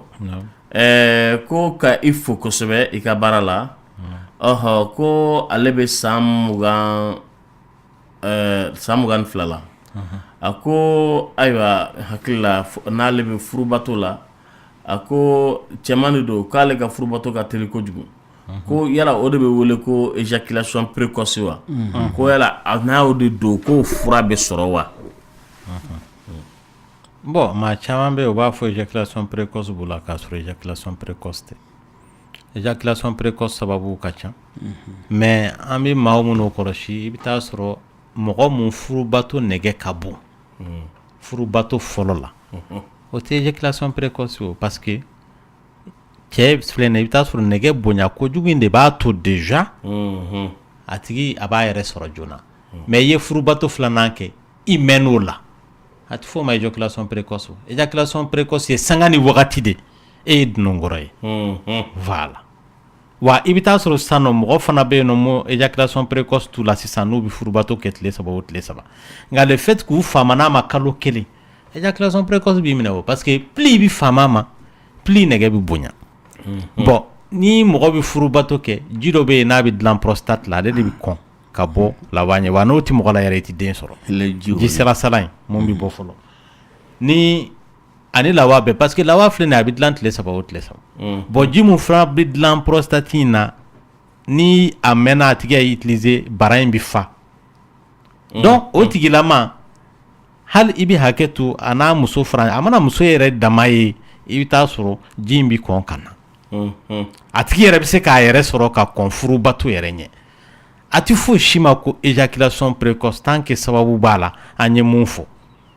mais n'o y'a sɔrɔ mɔgɔ mun ta ye kuda ye a ye furubato kɛ sisan nɔ précoce don 2nan précoce don 3nan précoce don donc i bɛ se ka jateminɛ k'o la k'a fɔ karisa ta éjaculation précoce don voilà dɔ ye message bila ka na ko ne a tɔgɔ ye di ko kɔnɔbara bɛ tile joli kɛ i b'a kɛ to yɛrɛ tilenna dɔgɔtɔrɔ tulo b'i la oui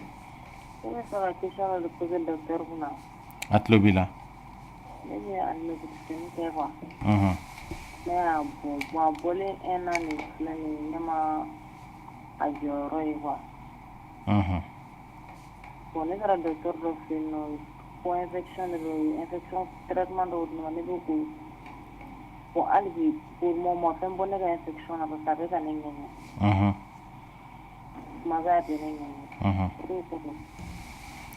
awɔ ale filɛ ka alimɛtinin ko kuma mun fɔ ale fɛ ka lajɔ de donc a ye alimɛtinin bɔ nin y'a san 1 ɲɔgɔnna ye n'i ye alimɛtinin bɔ ka ban o y'ale fɛ tali ye o donc hali n'i ma lajɔ sababu wɛrɛ de b'i lajɔlibaliya in na mun t'o kɔni ye a filɛ ka infection mun fɔ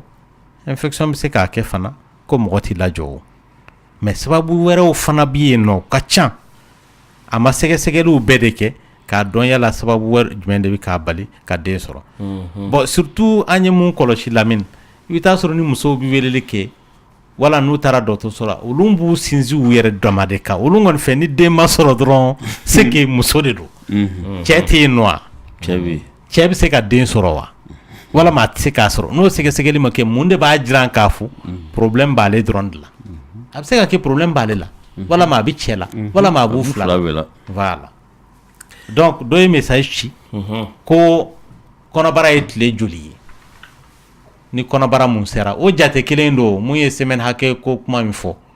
donc kɔnɔbara i bɛ taa sɔrɔ a man ka jigin tile 259 kan wa a man ka yɛlɛ tile 294 kan voilà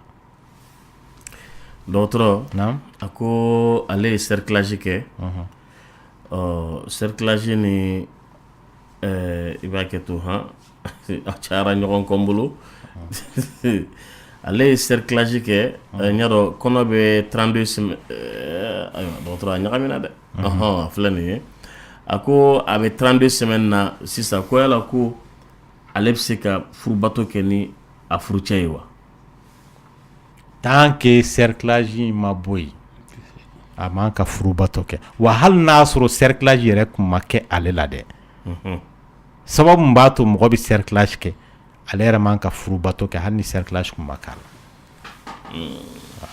a bɛ danger la voilà parce que mɔgɔw ka mun faamuya wolonugu da in yɛlɛli dɔgɔtɔrɔ bi wolonugu da siri o kama a ti yɛlɛ a ka ca ala fɛ fo ka taa tigi kɔnɔbara mana se kalo 8 ninnu ye dɔgɔtɔrɔ b'a foni ani kalo 9 wagati min na danger tɛ yen bilen parce que hali dɔgɔtɔrɔ b'a dɔn n'i y'a foni su in na hali ni muso jiginna su in na baasi t'a la den bɛ balo parce que den sera mais o tɛ problème ye o problème ye mun ye ni cɛ mana furubato kɛ muso fɛ infection mun bɛ muso sɔrɔ dɛ o de bɛ kɛ sababu ye ka tin wuli muso la sinon cɛ tɛ se ka denso in sirila ni juru min ye o tɛ se k'o foni koyi maintenant ni infection y'a tigi sɔrɔ infection de bɛ kɛ sababu ye ka tin wuli a la ni tin wulila cerclage tɛ yan ka tin kunbɛn koyi donc dɔgɔtɔrɔ yɛrɛ bi a foni siɲɛ kelen i ka jigin ni kɔnɔbara bɛ kalo 6 o 7 la en tout cas kɔnɔbara ma se walasa e n'i ka na to a la c'est ça le problème voilà dɔgɔtɔrɔ ko boisson coca-cola in k'o bɛ kɔnɔ tiɲɛ wa ayi o tɛ kɔnɔ tiɲɛ a t'a tiɲɛ nɛgɛjuru ye 21 00 11 k'an bɛ segukaw fo k'u ni su yɛrɛ tilenna allo oui i b'i kumakan kɔrɔta hein e mago bɛ mun na muso furuta i b'i téléphone numéro ta i bɛ min wele sini a yɛrɛ a ka fɔra a ɲɛna 76 43 70 45 i b'o wele sini n'ala sɔnna ma a tɔ bɛ ɲɛ f'i ɲɛna ayiwa k'an balimamuso kana n'u foto ye ko caman bɛ ka taa k'an balimamuso kana n'u foto ye fana ani fana an balimamuso kerecɛnnakaw k'u kana n'u fotow ye parce que u balimaw kerecɛnnakaw caman bɛ ka na muso ɲini na sisan nka a caman b'a fɔ ko ni kerecɛnni b'aw bolo fila mun tun bɛ yen o kɔni o taara sisan n'u bɛ se ka na n'u fotow ye a bɛɛ ye u kana n'a ye n'u ye fotow ta u bɛ se ka na déposer clé la yan u bɛ numéro wele a bɛ se ka taa min na fana ayiwa tile fila in na fana misilen ko kolomamisɛnnin jɛman jamanjan o de fana ɲininkali ka ca an balimakɛw la tile fila in na kolomamisɛnnin minnu kolo ka misɛn hali n'u ma kɛ belebele ye faridala kɛɲɛlen o de fana bɛ ka ɲininkali kɛ jɛmannakaw la surtout o de bɛ ka ɲininkali kɛ misilen ko dɔgɔtɔrɔ ka yɛlɛ dabila baasi tɛ a faamuyara a faamuya k'u kana n'u foto ye ko wagati dɔ la an balimakɛw tun tɛ ka ye tile fila in na u bɛ ka nalen k'an balimakɛw bɛ ka nalen ayiwa k'u fari foni an balima kerecɛnnakaw awɔ surtout musoman kɔni musoman ninnu awɔ u bɛ ka ɲininkali kɛ kosɛbɛ sisan u bɛ téléphone de wele nka u bɛ wele sini de u tɛ wele bi 76 43 70 45 nka nɛgɛjuru filanan fana bɛna bila an balimaw ka bolo kan walasa n'o ye fixe walasa weleli ka se ka ɲɛnabɔ u bolo cogo min na dɔgɔtɔrɔ ko k'i fo kosɛbɛ a ye no itu nin yɛrɛ jaabi a y'a ɲininkali bila ka na de ko yala ko mun de bɛ basibɔn bila se musola kama n'a bɛ furubato la. Bon, i bɛ hakɛ to ni parce que furubato bɛ kɛ ni a tigi joginna o bɛ na ni basibɔn jugu ye parce que a tigi bɛ se ka jogin kosɛbɛ f'a ka kala dɔgɔtɔrɔso la. Filanan i bɛ hakɛ to maaya yɔrɔ in i bɛ taa sɔrɔ ni maa bɛ furubato kɛ donc a yɔrɔ bɛ se ka jaja infection bɛ se k'a to a yɔrɔ bɛ ja ka kɔrɔ wa hormone dɔ bɛ yen nɔ ni o b'a to a yɔrɔ fana ji bɛ caya donc hormone ko dɛsɛ bɛ maa mun na o ka teli ka musokɔrɔbaw de sɔrɔ mais a bɛ hali denmisɛnnin sɔrɔ parce que bana fɛn fɛn musokɔrɔba sɔrɔ a bɛ se ka denmisɛnninw fana sɔrɔ ka kɔn a wagati ɲɛ an bɛ siran mun ye kosɛbɛ o ye cancer du col ye voilà parce que a bɛ se ka k'o fana taamasiyɛn ni joli bɛ denso da la ala ka musolakaw bɛɛ kisi o ma yɛrɛ tilenna ba kuma b'i bolo ça va bien merci i bɛ fɛ i ka docteur ɲininka quoi den banabaatɔ dɔ bɛ ne bolo bon den wolo ni sisan cɛ a bɛ sɔn ka san 2 ni kalo 7 bɔ bon a ma se ka sigi bon a wolola ko ba mɛna tin na ko den sɛgɛnna quoi bon u y'a kɛ opération ye bon u y'an bila ka taa ko den ma kasi an taara pédiatrie la an ye radio ni fɛnw bɛɛ kɛ 5 de kɛra pédiatrie mɔgɔw y'o sɛbɛn quoi an bɛɛ kɛ bon an tɛ ka foyi faamu den kɔni tɛ ka yɛrɛ sɔrɔ an ye fura bɛɛ kɛ ka dɛsɛ bon u y'an bila ka taa an ma daminɛ an bɛ ka rééducation ninnu k'a la quoi fasa ninnu bɛ ja quoi bon a tɛ ka se ka yɛrɛ sɔrɔ bon n terikɛ dɔ ye nana lajɛ o don o ko n ka radio papier ninnu ale bɛ Espagne quoi ko n ka radio papier ninnu sɛbɛn k'a d'a ma ko la k'a b'u ye k'aw ko a yɛlɛma espagnol la ka papier ninnu ka yɛlɛma espagnol kan na a bɛ papier ninnu ko a bɛ taa n'o ye Espagne ko ka taa a lajɛ ni a sera ka fura sɔrɔ a la quoi an ye o baaraw kɛ n y'o di n dɔgɔnin dɔ ma o bɛ k'o yɛlɛma n bɛ docteur wele ka ɲininka o renseignement na quoi an kɔni ye ko bɛɛ kɛ den ma se ka sigi ma se ka taama a bon a bolo nin kɔni bɛ ka dayɛlɛ sisan bolo nin dayɛlɛ an m'a yɛrɛ sɔrɔ awɔ i filɛ ka mun fɔ den caman bɛ yen i bɛ taa sɔrɔ kabini tin yɛrɛ yan'a ka daminɛ i bɛ taa sɔrɔ fiɲɛ b'u la ka kɔrɔ tin bɛ se ka fiɲɛ juguya i y'a faamuya maintenant ni denw minnu ni o kɛra nin fasugu ye timinandiya don koyi wagati kelen t'a furakɛli ye koyi furakɛli mun don wagati kuntalajan furakɛli de don ba min téléphone na wa voilà donc o de y'a to e tɛmɛna siraw minnu fɛ en tout cas n'i bɛ Mali la yan i bɛ tɛmɛ o siraw de fɛ parce que n'e tɛmɛna siraw minnu fɛ n'i bɛ Mali la yan i bɛ tɛmɛ o siraw de fɛ furakɛli ta fanfɛla la hali n'i taara Espagne o kelen de don pédiatrie ale ni kinésithérapeute donc dɔgɔtɔrɔ caman de bɛ fara ɲɔgɔn kan pour que bɛɛ n'i ka baara jɔyɔrɔ de don i y'a faamuya wa voilà mais bana yɛrɛ ju ye a fɛn yɛrɛ sababu yɛrɛ mun ye ne t'o dɔn o kɔni dɔgɔtɔrɔ minnu y'a lajɛ i bɛ se k'olu de ɲininka a sababu la n'a faamu merci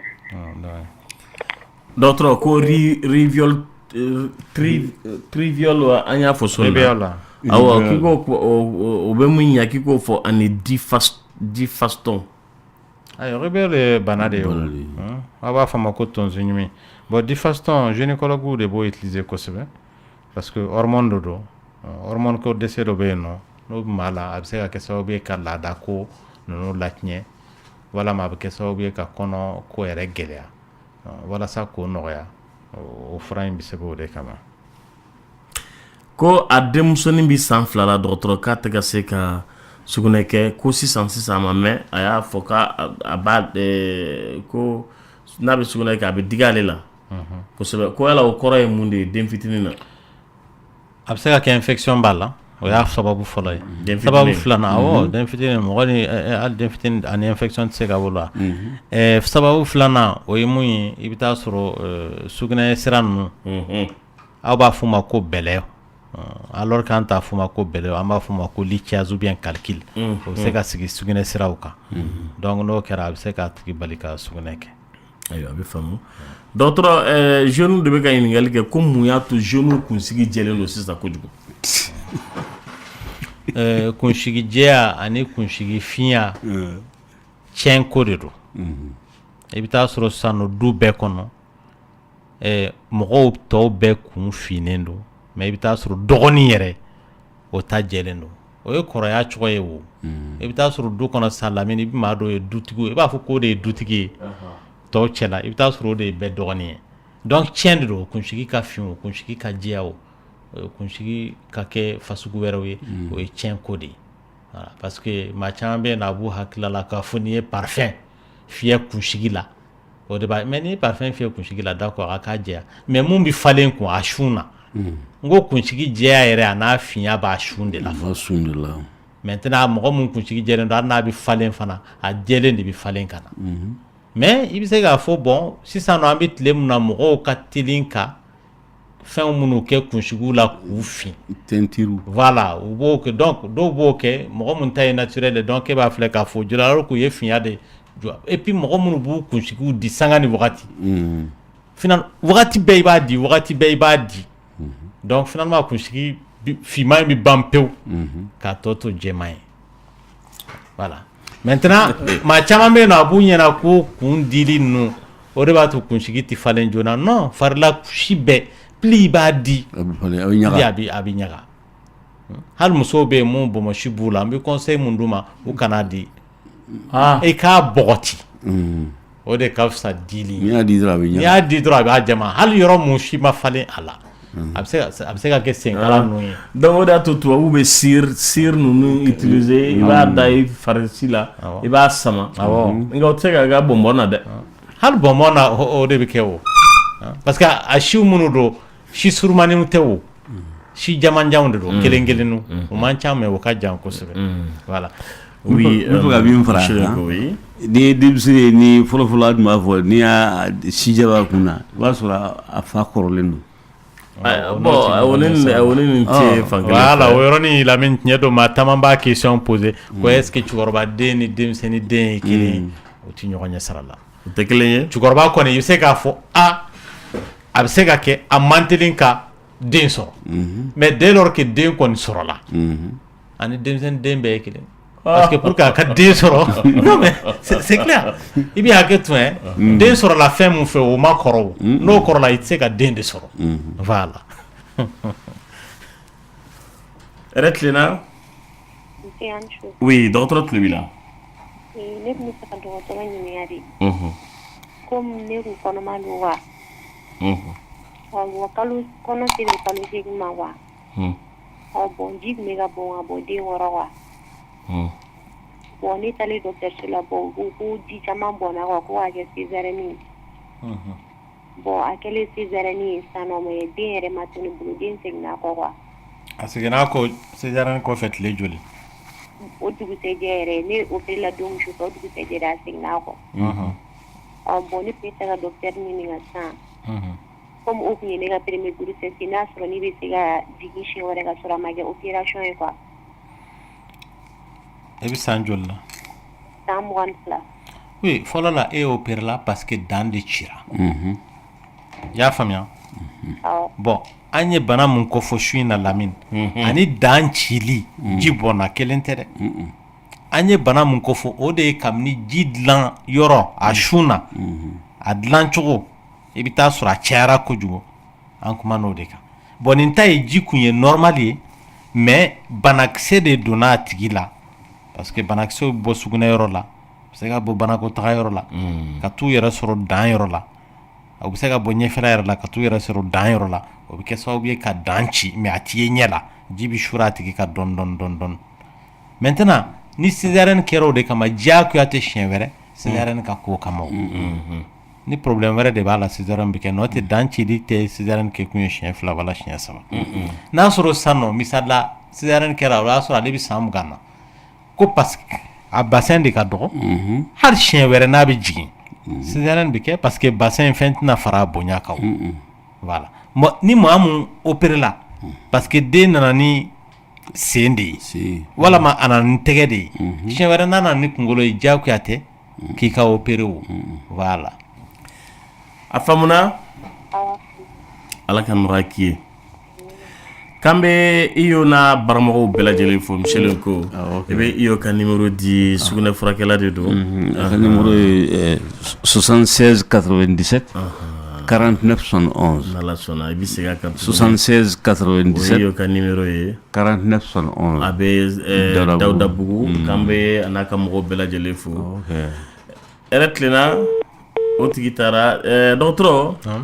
ko yala k'i bɛ se ka fura di ale ma fura min bɛ se k'ale dɛmɛ den sɔrɔ la ko den nege b'ale la bi dɛ n balimamuso dɔ don pour que den ka sɔrɔ il faut que a ka dɔn sababu mun na a tɛ ka se k'a sɔrɔ donc sɛgɛsɛgɛliw de bɛ kɛ a tigi la a bɛ kɛ cɛlaka la donc pour que k'a dɔn fiɲɛ bɛ yɔrɔ min na ni a tigi tilama tɛ se ka den sɔrɔ sinon fura tɛ se ka di kunfɛ ten voilà a bɛ faamu nɛgɛjuru ye 21 fonifu 11 voix du cœur don allo oui allo allo dɔgɔtɔrɔ an bɛ duman dɔ lamɛn an bɛ sɔrɔ ka tɛmɛ n'a tɔ ye kan sɔnni okay dia dia dia dia kunte dia nyana gesi bali hijali le duanye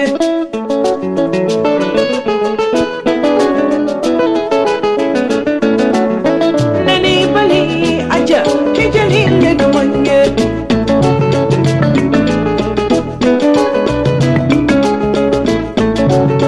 miri mani kana kasi kadija duanye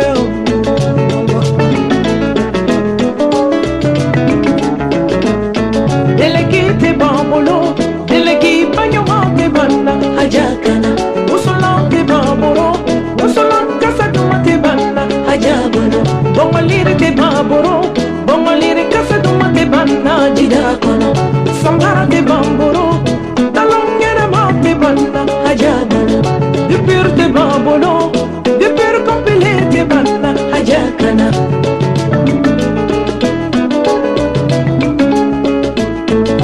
Sampinani leni sanloro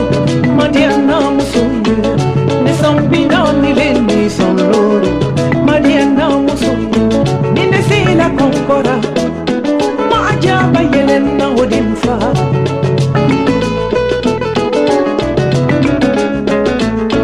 Usulante babara Usulante kasadumate banna ajabara Bongaliri te baboro Bongaliri kasadumate banna jidakuma Samate babolo, talongena mate banna ajabu. Alors ça va? On a fini maman la diagacha. Alors ça va? On a fini maman la diagachana. Solo mondial. Mass production.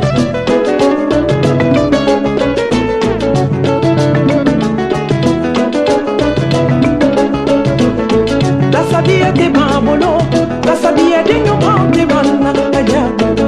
Tapi de babolo, selita de nyomante banna ajabolo. La cana de babolo, ala baton la cana de banna ajabolo.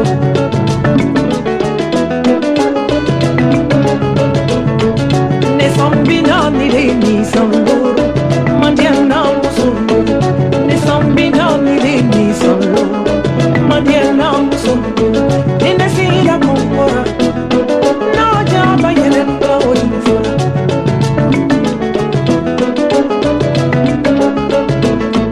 Inasila kumbora na jaba yelenda oinfora Alors ça va? On a fini maman la diagacha. Alors ça va? On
ala ka hɛrɛ k'an bɛɛ lajɛlen nɛgɛjuru ye 20 kelen funifu 10 kelen yɛrɛ tilenna dɔgɔtɔrɔ tulo b'i la Lamine ne tun bɛ fɛ ka ɲininkali min kɛ docteur la bon ne jiginna a bɛ 2 ans bɔ mais depuis ne jiginna ne kɔnɔ ma fasa ne kɔnɔ ye belebeleba ye hali sisan n bara ma don du tout bon n kɔnɔ bɛ to ka n dimi sisan fana ni bɛ tagama n droite fɛ n bas ventre ni bɛ n sen jigin a bɛ jiginna dɔɔnin bon ya dɔgɔtɔrɔ i bɛ se k'a jaabi dɔɔnin bon ale filɛ ka i plein fɛn min na o tɛ denso ye o den bɛ bila yɔrɔ min na n'o yɔrɔ bɛ bonya o yɔrɔ in bɛ jigin a yɛrɛ ma ka dɔgɔya a yɛrɛ ma mais fasaw minnu bɛ kɔnɔbara sanfɛ golo in yɛrɛ i bɛ taa sɔrɔ o de bonyana a tigi ɲɛkɔrɔla la wa a tigi yɛrɛ bonyana parce que i mana poids mun ta kɔnɔbara wagati la a bɛ se ka taa fo kilo 12 dɔw t'o poids perdu bilen donc i bɛ bonya a bɛ kɛ maa dɔw ɲɛkɔrɔ yɛrɛ k'a fɔ i lajɔlen don hali bi voilà a bɛ faamu nɛgɛjuru ye 20 kelen funifu 10 kelen yɛrɛ tilenna dɔgɔtɔrɔ k'i ka kuma frigidité kan bon frigidité filɛ nin ye a bɛ fɔ mɔgɔ o mɔgɔ n'i tɛ ni lasaha sɔrɔ furubato la wala kafoɲɔgɔnya la a bɛ f'i ma ko frigidité b'i la mais frigidité a sababu ka ca i y'a dɔn an delila ka don a baabu la nka sababu fanba yɛrɛ yɛrɛ o bɛ dépend i bɛ taa sɔrɔ furu maaw ni ɲɔgɔn cɛ n'o y'a sɔrɔ diya mun b'u ni ɲɔgɔn cɛ walama goya mun b'u ni ɲɔgɔn cɛ ni maa mun misalila e furula diyagoya la n'o kɛra frigide ye o man k'i dabali ban parce que pour que maa yɛrɛ i ka ni lasaha sɔrɔ furubato la o k'a sɔrɔ a ka di ye fɔlɔ de i ni maa mun b'a la o fana ka di ye de bon dɔw ta i bɛ taa sɔrɔ a sababu bɛ bɔ mun na furubato dɔ delila ka bin u kan wa i bɛ taa sɔrɔ u y'o mara u yɛrɛ kɔnɔ kabini denmisɛnnin fitinin lama a bɛ se ka k'u fanjinin don a tɛ se ka ɲɛfɔ o ka ca bi an bɛ tile min na lamɛn n'a ɲɛfɔra du bɛ ci donc a tigi bɛ taa furu cɛ ma si selen san nka o image in de b'a ɲɛ kɔrɔ ni cɛ bɛ na a ma a bɛ k'i n'a fɔ a fanjinin mun binna a kan o de bɛ ka n'ale ma o bɛ se ka ni lasaha sɔrɔ furubato la maa dɔw bɛ yen nɔ i bɛ taa sɔrɔ furubato in yɛrɛ kɛli man d'u ye k'a sababu kɛ banakisɛ dɔw b'o la infection kunda parce que ni a tigi bɛna furubato kɛ furubato in bɛ digi a la fɛn min bɛ digi maa la i bɛ se ka ja sɔrɔ o la a bɛ n'a fɔ maa mun n'i bɛ ka sugunɛ kɛ n'i bɛ ka bawuli kɛ sisan a bɛ k'i jeni e tɛna ja sɔrɔ o la o banakotaga ta bɛ ten donc alors que furubato bawulu banakotaga mɔgɔ kan ka soulager de a kɛlen kɔ voilà bon dɔw bɛ yen i bɛ taa sɔrɔ u furubato ɲɔgɔn bɛ ka comportement mun kɛ k'u sɛgɛrɛ o de man di olu ye nka u t'a fɔ i yɛrɛ b'a dɔn anw fɛ yan musow makunnen don kosɛbɛ ka tɛmɛ cɛw kan mɔgɔ dɔ bɛ yen i bɛ taa sɔrɔ frigide don parce que a yɛrɛ ma deli ka ni lasaha sɔrɔ wagati mun na a kan k'a sɔrɔ o bɛ kɛɲɛ ni cɛ tilalen ye a ka baara la wa n'i y'a jateminɛ mɔgɔw minnu furulen don lamini cɛw ka ca minnu t'a dɔn yala ni muso yɛrɛ a ye ni lasaha sɔrɔ ou bien a ma sɔrɔ dɔw yɛrɛ fɛ muso yɛrɛ man k'a sɔrɔ yɛrɛ muso ma olu de mago b'a la n'olu mago ɲɛna dɔrɔn u bɛ ɲinɛ u ka partenaire kɔ alors que a dabɔra de aw fila bɛɛ de k'a sɔrɔ f'u yɛrɛ bɛ to k'u muso ɲininka ne ko e wasara n'i y'a ye mɔgɔ yɛrɛ kɔni y'i muso ɲininka wala muso y'a cɛ ɲininka i wasara o kɔrɔ y'aw ti ɲɔgɔn dɔn n'o tɛ i wasara i ma wasa o farikolo yɛrɛ b'o fɔ a ma se ɲininkali ye donc problème mun bɛ yen o de y'o ye Lamine a bɛ faamu ala ka nɔgɔya k'a ye mais ni n balimakɛ nin bɛ cɛlaka de la nin tɛ musolaka la dɛ a kɛra cɛ a kɛra muso ye o ni mɔgɔ tɛ ni lasaha sɔrɔ furubato la cɛlakaw de ta ko don cɛlakaw ta man ca ka musolakaw ta bɔ mais i kɛra cɛ i kɛra muso ye ni tini la sa sɔrɔ furubato la furu tɛ kuma in bɛna yen de awɔ a bɛ faamu yɛrɛ tilenna allo allo somɔgɔw tɔɔrɔ si tɛ ne mago bɛ iyo ka numéro de la quoi iyo ka numéro monsieur ko iyo ka numéro est 76 97 49 71 47 97 76 97 49 71 a faamuna awɔ ayiwa ala ka nɔgɔya kɛ k'an bɛ an balimakɛ fo chinois furakɛla a filɛ nin ye Sabalibugu sugu ɲɛfɛ sangaso bilenman min bɛ sugu la Dunbiya kɔni awɔ Dunbiya k'an ka foli bɛ Dunbiya ye kosɛbɛ kosɛbɛ an bɛ taa ɲɛfɛ an bɛ Isu Keyita fo k'a ni fama awɔ faridimiw ni kunberekun dimiw ni Dunbiya chinois miselinin awɔ a mɛnna chinois bolo kosɛbɛ kosɛbɛ a bɛ dɔ dɔw la kosɛbɛ kosɛbɛ n'Ala sɔnna ma an bɛ taa fɛ nɛgɛjuru ye 21 fonifu 11 yɛrɛ tilenna oui Mansu hein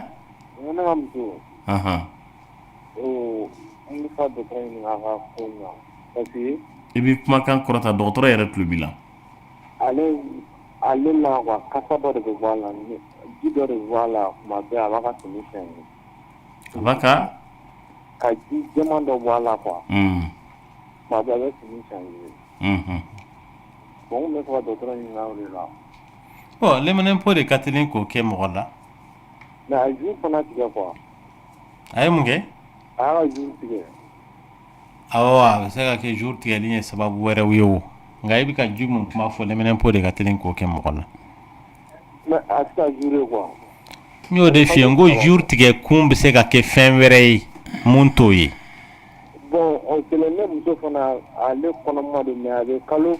9 dafara a bɛɛ la a b'a la a tɛ se ka sigi a tɛ se ka foyi a ye kɔfɛ in bɛ k'a dimi a lajɔlen don sisan awɔ a bɛ kalo 9 e yɛrɛ ko k'a ka jour tigɛlen don mɔgɔ min lajɔlen don o kan ka jour ya awɔ o ye filanan ye e kan k'i muso fila bɛɛ de cɛ ani yɛrɛ ka taa dɔgɔtɔrɔso la fila bɛɛ ka lajɛ parce que ni lɛmɛnɛpo b'a la a b'aw bɛɛ la i y'a faamuya voilà mɔgɔ kelen ta tɛ se ka furakɛ ka tɔw to yen nɔ awɔ e bɛ fura ta e yɛrɛ e min bɛ kuma la i ka fɔlɔ bɛ fura ta filanan bɛ fura ta wa i b'u bɛɛ jate minɛ ni ka sɔrɔ u bɛ ka fura in ta k'a s'a dan na n'o tɛ n'u ma fura ban ta la a c'est comme 0 e bɛ mɔgɔ bɛ fura pharmacie sira la sa e bɛ pharmacie sira la o de bɛ fisaya dɔw balo fana b'o la a bi taa monsieur ko tulo b'i la monsieur ko i denkɛ ko k'a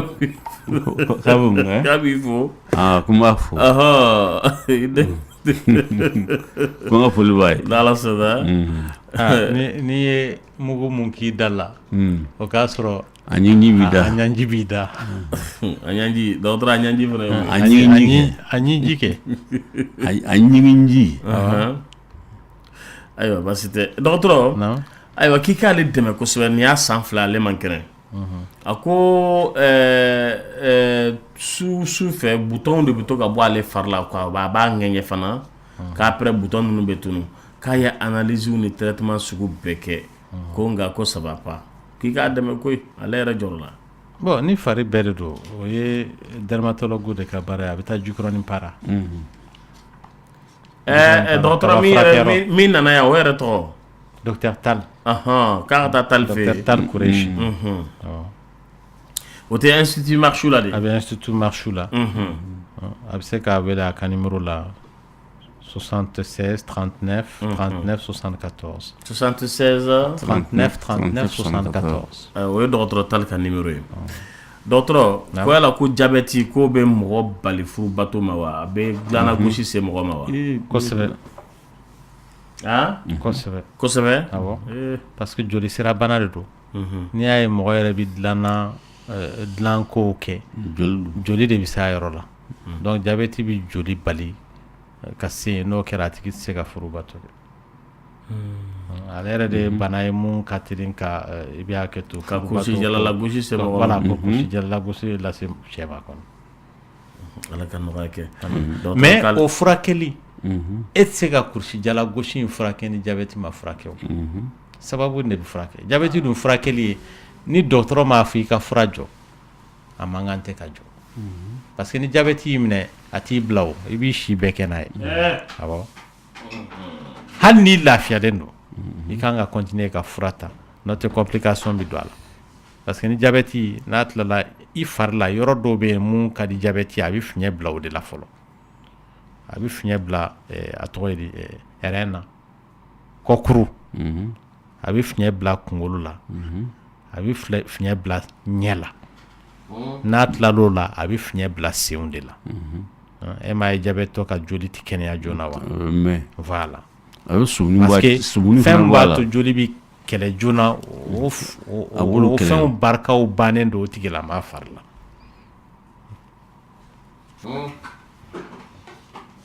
ala ka dɛmɛ kɛ nɛgɛjuru ye 21 fonifu 11 yɛrɛ tilenna o tigi taara dɔgɔtɔrɔ ale diabète kelen kuma na fana tuguni dɔ ka bataki biya a ko ale garisigɛlen don kalo 4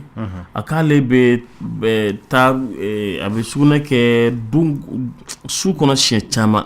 a k'a ye diabète analyse kɛ ko ani bana dɔ bɛ albumine awɔ ko sukaro ko a bɛɛ négatif ko mais k'ale bɛ ka fer min ta k'o ye Augustin ye d'accord mais ni sugunɛ misɛmanin kɛ n'a bɛ maa sɔrɔ i lajɔlen janko kɔnɔbara a ye kalo hakɛ mun fɔ infection de ka teli k'o kɛ mɔgɔ la tuma dɔ la taamasiyɛn t'a la k'a fɔ sugunɛ bɛ n jeni o tɛ dɛ tuma dɔ la taamasiyɛn foyi t'a la dɔgɔtɔrɔ yɛrɛ bɛ sɛgɛsɛgɛli de kɛ k'a dɔn ni infection b'i la o pas maintenant taamasiyɛn bɛ maa minnu sɔrɔ i bɛ taa sɔrɔ a bɛ na ni sugunɛ misɛmanin kɛ a tigi ka sanga ni wagati bon il faut que i ka sɛgɛsɛgɛli kɛ joona sinon k'a tigi to o la dɔrɔn kɔnɔ bɛ tiɲɛ sugunɛ kɛli na awɔ parce que a bɛ ɲɔgɔn ɲɛna ko kɔnɔbara ni sugunɛ misɛmanin kɛ tɛ ɲɔgɔn ɲɛ sira la alors que o yɛrɛ de ye bana fɔlɔ ye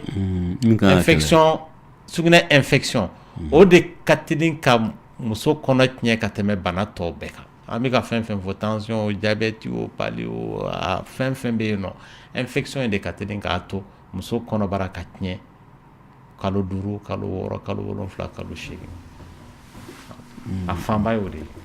voilà n'i y'a jateminɛ muso 100 o 100 n'u lajɔlen don o infection in bi mɔgɔ 11 de sɔrɔ i y'a dɔn o ka ca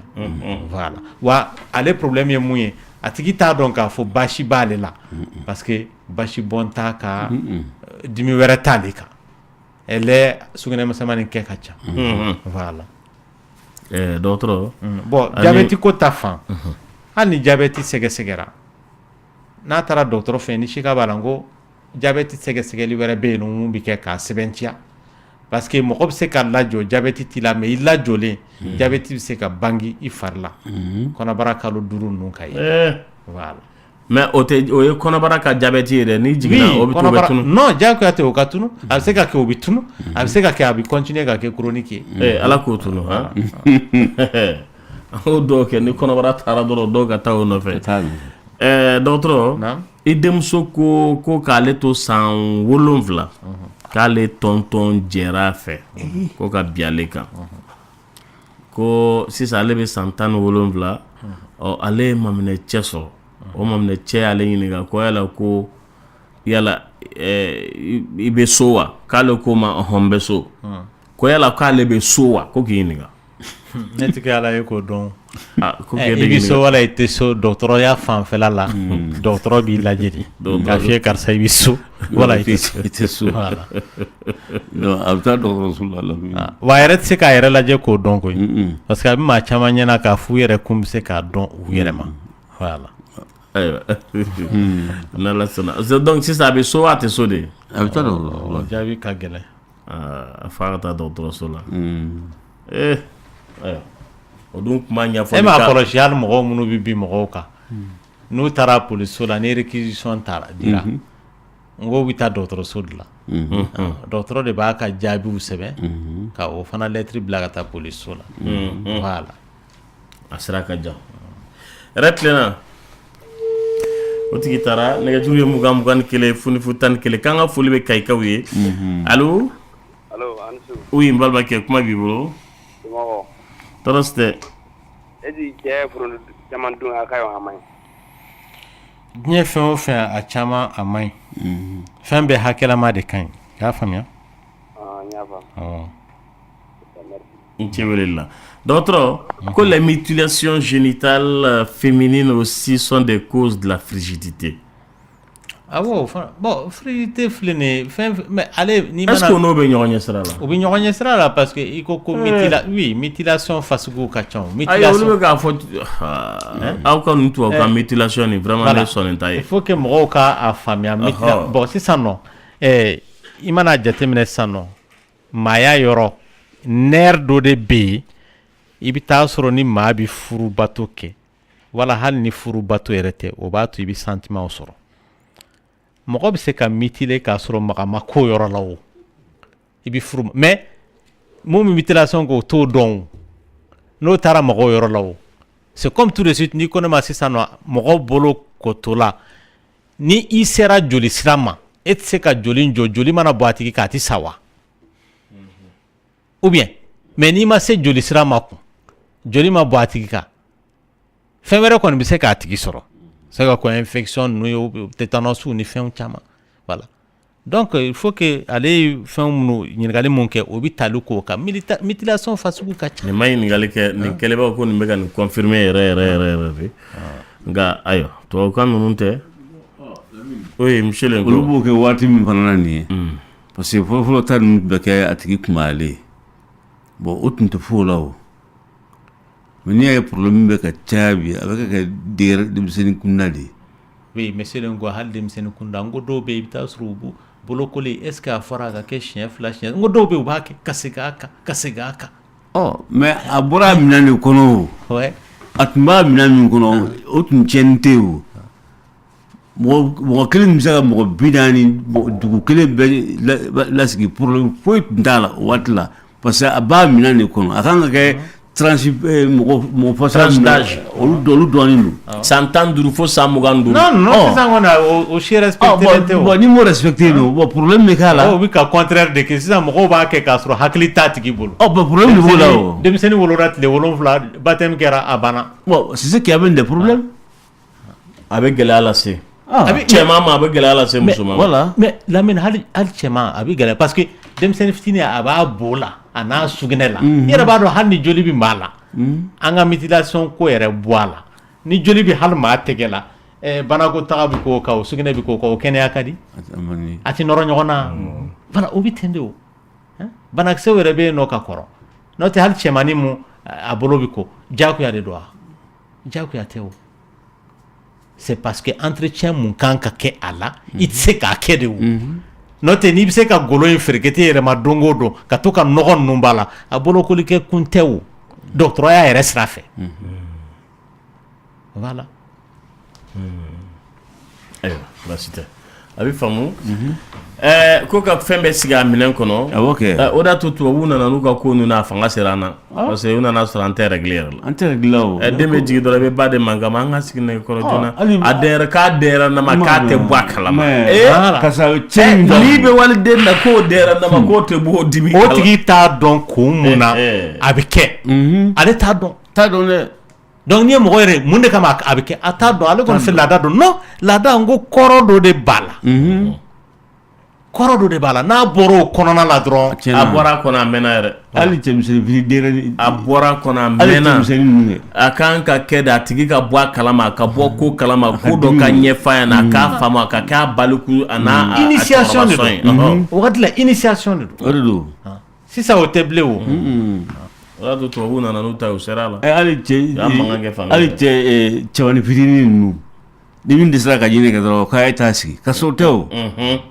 e ma a fereke yɛlɛma ka ncɔn bɔ a la o ni ye ncɔn in bɔ a la nin ye o den ba mana sinji ka dɔrɔn a banna bon o si tɛ dɔn na ayi o tɛ dɔn tuguni yɛrɛ tilenna Oui, dɔgɔtɔrɔ tulo b'i la. Foli kulo ba ne bɛ ka wele ka fɔ. E bɛ k'an wele ka bɔ min? Yɔrɔ jumɛn? A kɛra gɛlɛyara mais an y'i ka foli kɔni ma a diyara an ye. An b'i yɛrɛ fo kosɛbɛ. Allo? Ne yɛrɛ ye Marakakungo de ye. E bɛ ka weleli kɛ ka bɔ Marakakungo de wa? I ka baro ka d'an ye nka an tɛ ka foyi den kelen de faamu. Yɛrɛ tilenna? Allo? Oui, an ni su tonton. An ni su, radio min b'i kɛrɛfɛ i b'a faga. Ok. Kuma b'i bolo. Ne bɛ fɛ ka docteur ɲininka quoi. Infection jugumanba de min na. Bon, n taara dɔgɔtɔrɔso la u y'a fura di yan nɔ n y'a kɛ siɲɛ 2. Bon a ma fɛn ɲɛ a la quoi n bala ka farafin fura fana to fana tala ka foyi ɲɛ a la. Tiɲɛ na a jugumanba yɛrɛ de bɛ n kan n'a bɛ se ka n bilasira. Sɛgɛsɛgɛli kun kɛra lɛminɛnpo in na. Awɔ a kɛra la dɔgɔtɔrɔso la. I bɛ segin ka taa dɔgɔtɔrɔso de la ka taa ni o papiyew ye. A ka lajɛ ni sɛgɛsɛgɛli fasugu wɛrɛ bɛ kɛ n'o ma mago ɲɛ. A bɛ se ka kɛ banakisɛw ma faga. Parce que lɛminɛnpo filɛ hali n'i b'a furakɛ a tana ye fɛn minnu ye il faut k'i k'olu bila wagati min na i bɛ ka furakɛli kɛ n'o y'a sɔrɔ so kɔnɔna la yen nɔ fɛnw bɛ yen minnu bɛ k'a las'i ma tant que o ma matarafa fu de don. I y'a faamuya? Voilà, o de y'a to Lamine mɔgɔ caman bɛ yen densu ko in n bɛna kuma o kan parce que maaw hakili la ko i ka bazin kan ka jɛya ka tɛmɛ i ka densu kan non. Bazin mun i b'a don vaccin mun i b'a don o ka nɔgɔ o ye baasi o de tɛ baasi ye ka tɛmɛ densu ka nɔgɔ kan parce que densu mun filɛ nin ye o de nɔrɔlen don i fari la ni banakisɛw b'a la tant que o yɔrɔ in tɛ saniya alors que mɔgɔw bɛ t'u ka bazin repasser k'a jɛ pressing la serviette tɛ repasser siripu tɛ repasser culotte tɛ repasser drap tɛ repasser nin bɛɛ de kan ka repasser k'a ko k'a jɛ n'i tɛ se k'o kɛ eau de javel ji bɛ yen nɔ i bɛ eau de javel ji dilan k'a bila a kɔnɔ minute 10 o de b'a to hali i bɛ ka traitement kɛ lɛminɛnpo la ni banakisɛw fagara a bɛ tila ka segin ka na parce que a bɛ taa sɔrɔ a b'i farilafiniw kan a b'i ka dilanw kan a b'i ka ɲɛgɛnw na o yɔrɔ ninnu bɛɛ de kan ka saniya sinon tɔ k'a jɛ don voilà i ni maa minnu bɛ ɲɔgɔn kan olu fana ka kɛ mɔgɔ ye minnu saniyalen don parce que a bɛ se ka kɛ e ni dɔgɔmuso bɛ si a b'o la n'o ma furakɛ e ta tɛna ban o a bɛ n'a fɔ Lamine sisan nɔ i ka baarakɛden mɔgɔ min bɛ tobili k'i ye a bɛ tobili kɛ denmisɛnninw ye ni kɔnɔboli y'o minɛ o furakɛli ye e ma wajibi de ye Ala kama tɛ dɛ i yɛrɛ kun kama parce que a bɛna yɛlɛma o bɛɛ la ni mura b'a la o don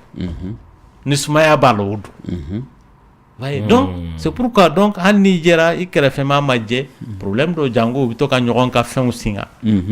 bon eau de javel filɛ a dilanli ka nɔgɔ kojugu misali la ni Sada Jalo don n'i ye litiri 1 ta i bɛ ji litiri 6 kɛ a la fo hakɛ min bɛ fini bɔ ni litiri 2 don ji litiri 12 mais ni madar don donc litiri 1 i bɛ ji litiri 5 de k'a la fo ka taa fɔ hakɛ min bɛ fini bɔ i bɛ fini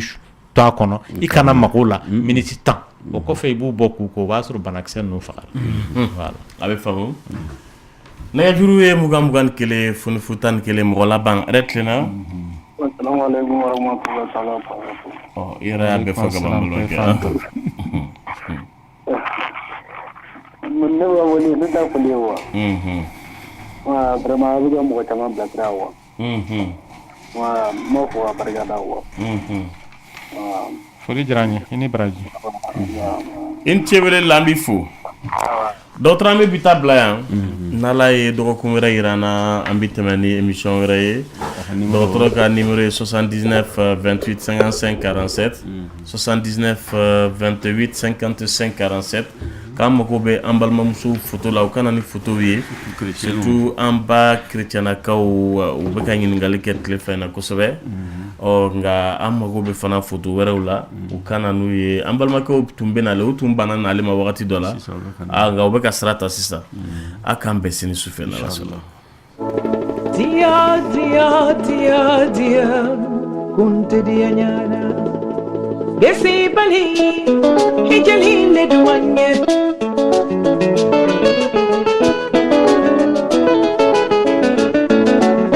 nani bali aja hijali le duanye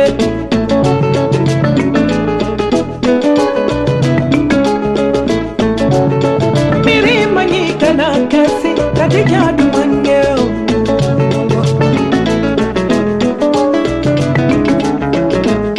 Delegate bambolo, delegate banyomate banna hajakana. Usolante bamboro, usolan kasadumate banna hajabano. Bongalire te bamboro, bongalire kasadumate banna jidakono. Sambara te bamboro,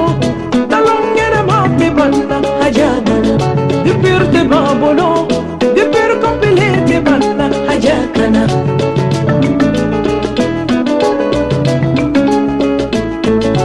Sampinani leni sanloro Madiana musunye Ne sampinani leni sanloro Madiana musunye Nine sila konkora Ma ajaba yelena odinfa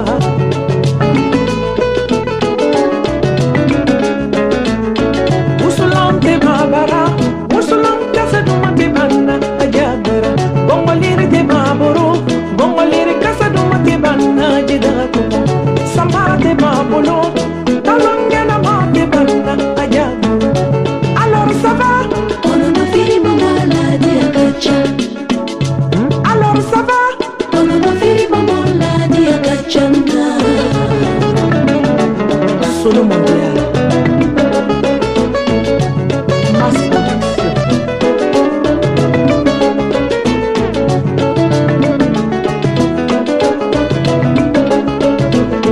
La sabia de babolo, la sabia de nyomante banna ajaboro. Tapi de babolo, selita pinyomante banna ajaboro. La cana de babolo, alabato la cana de banna ajaboro.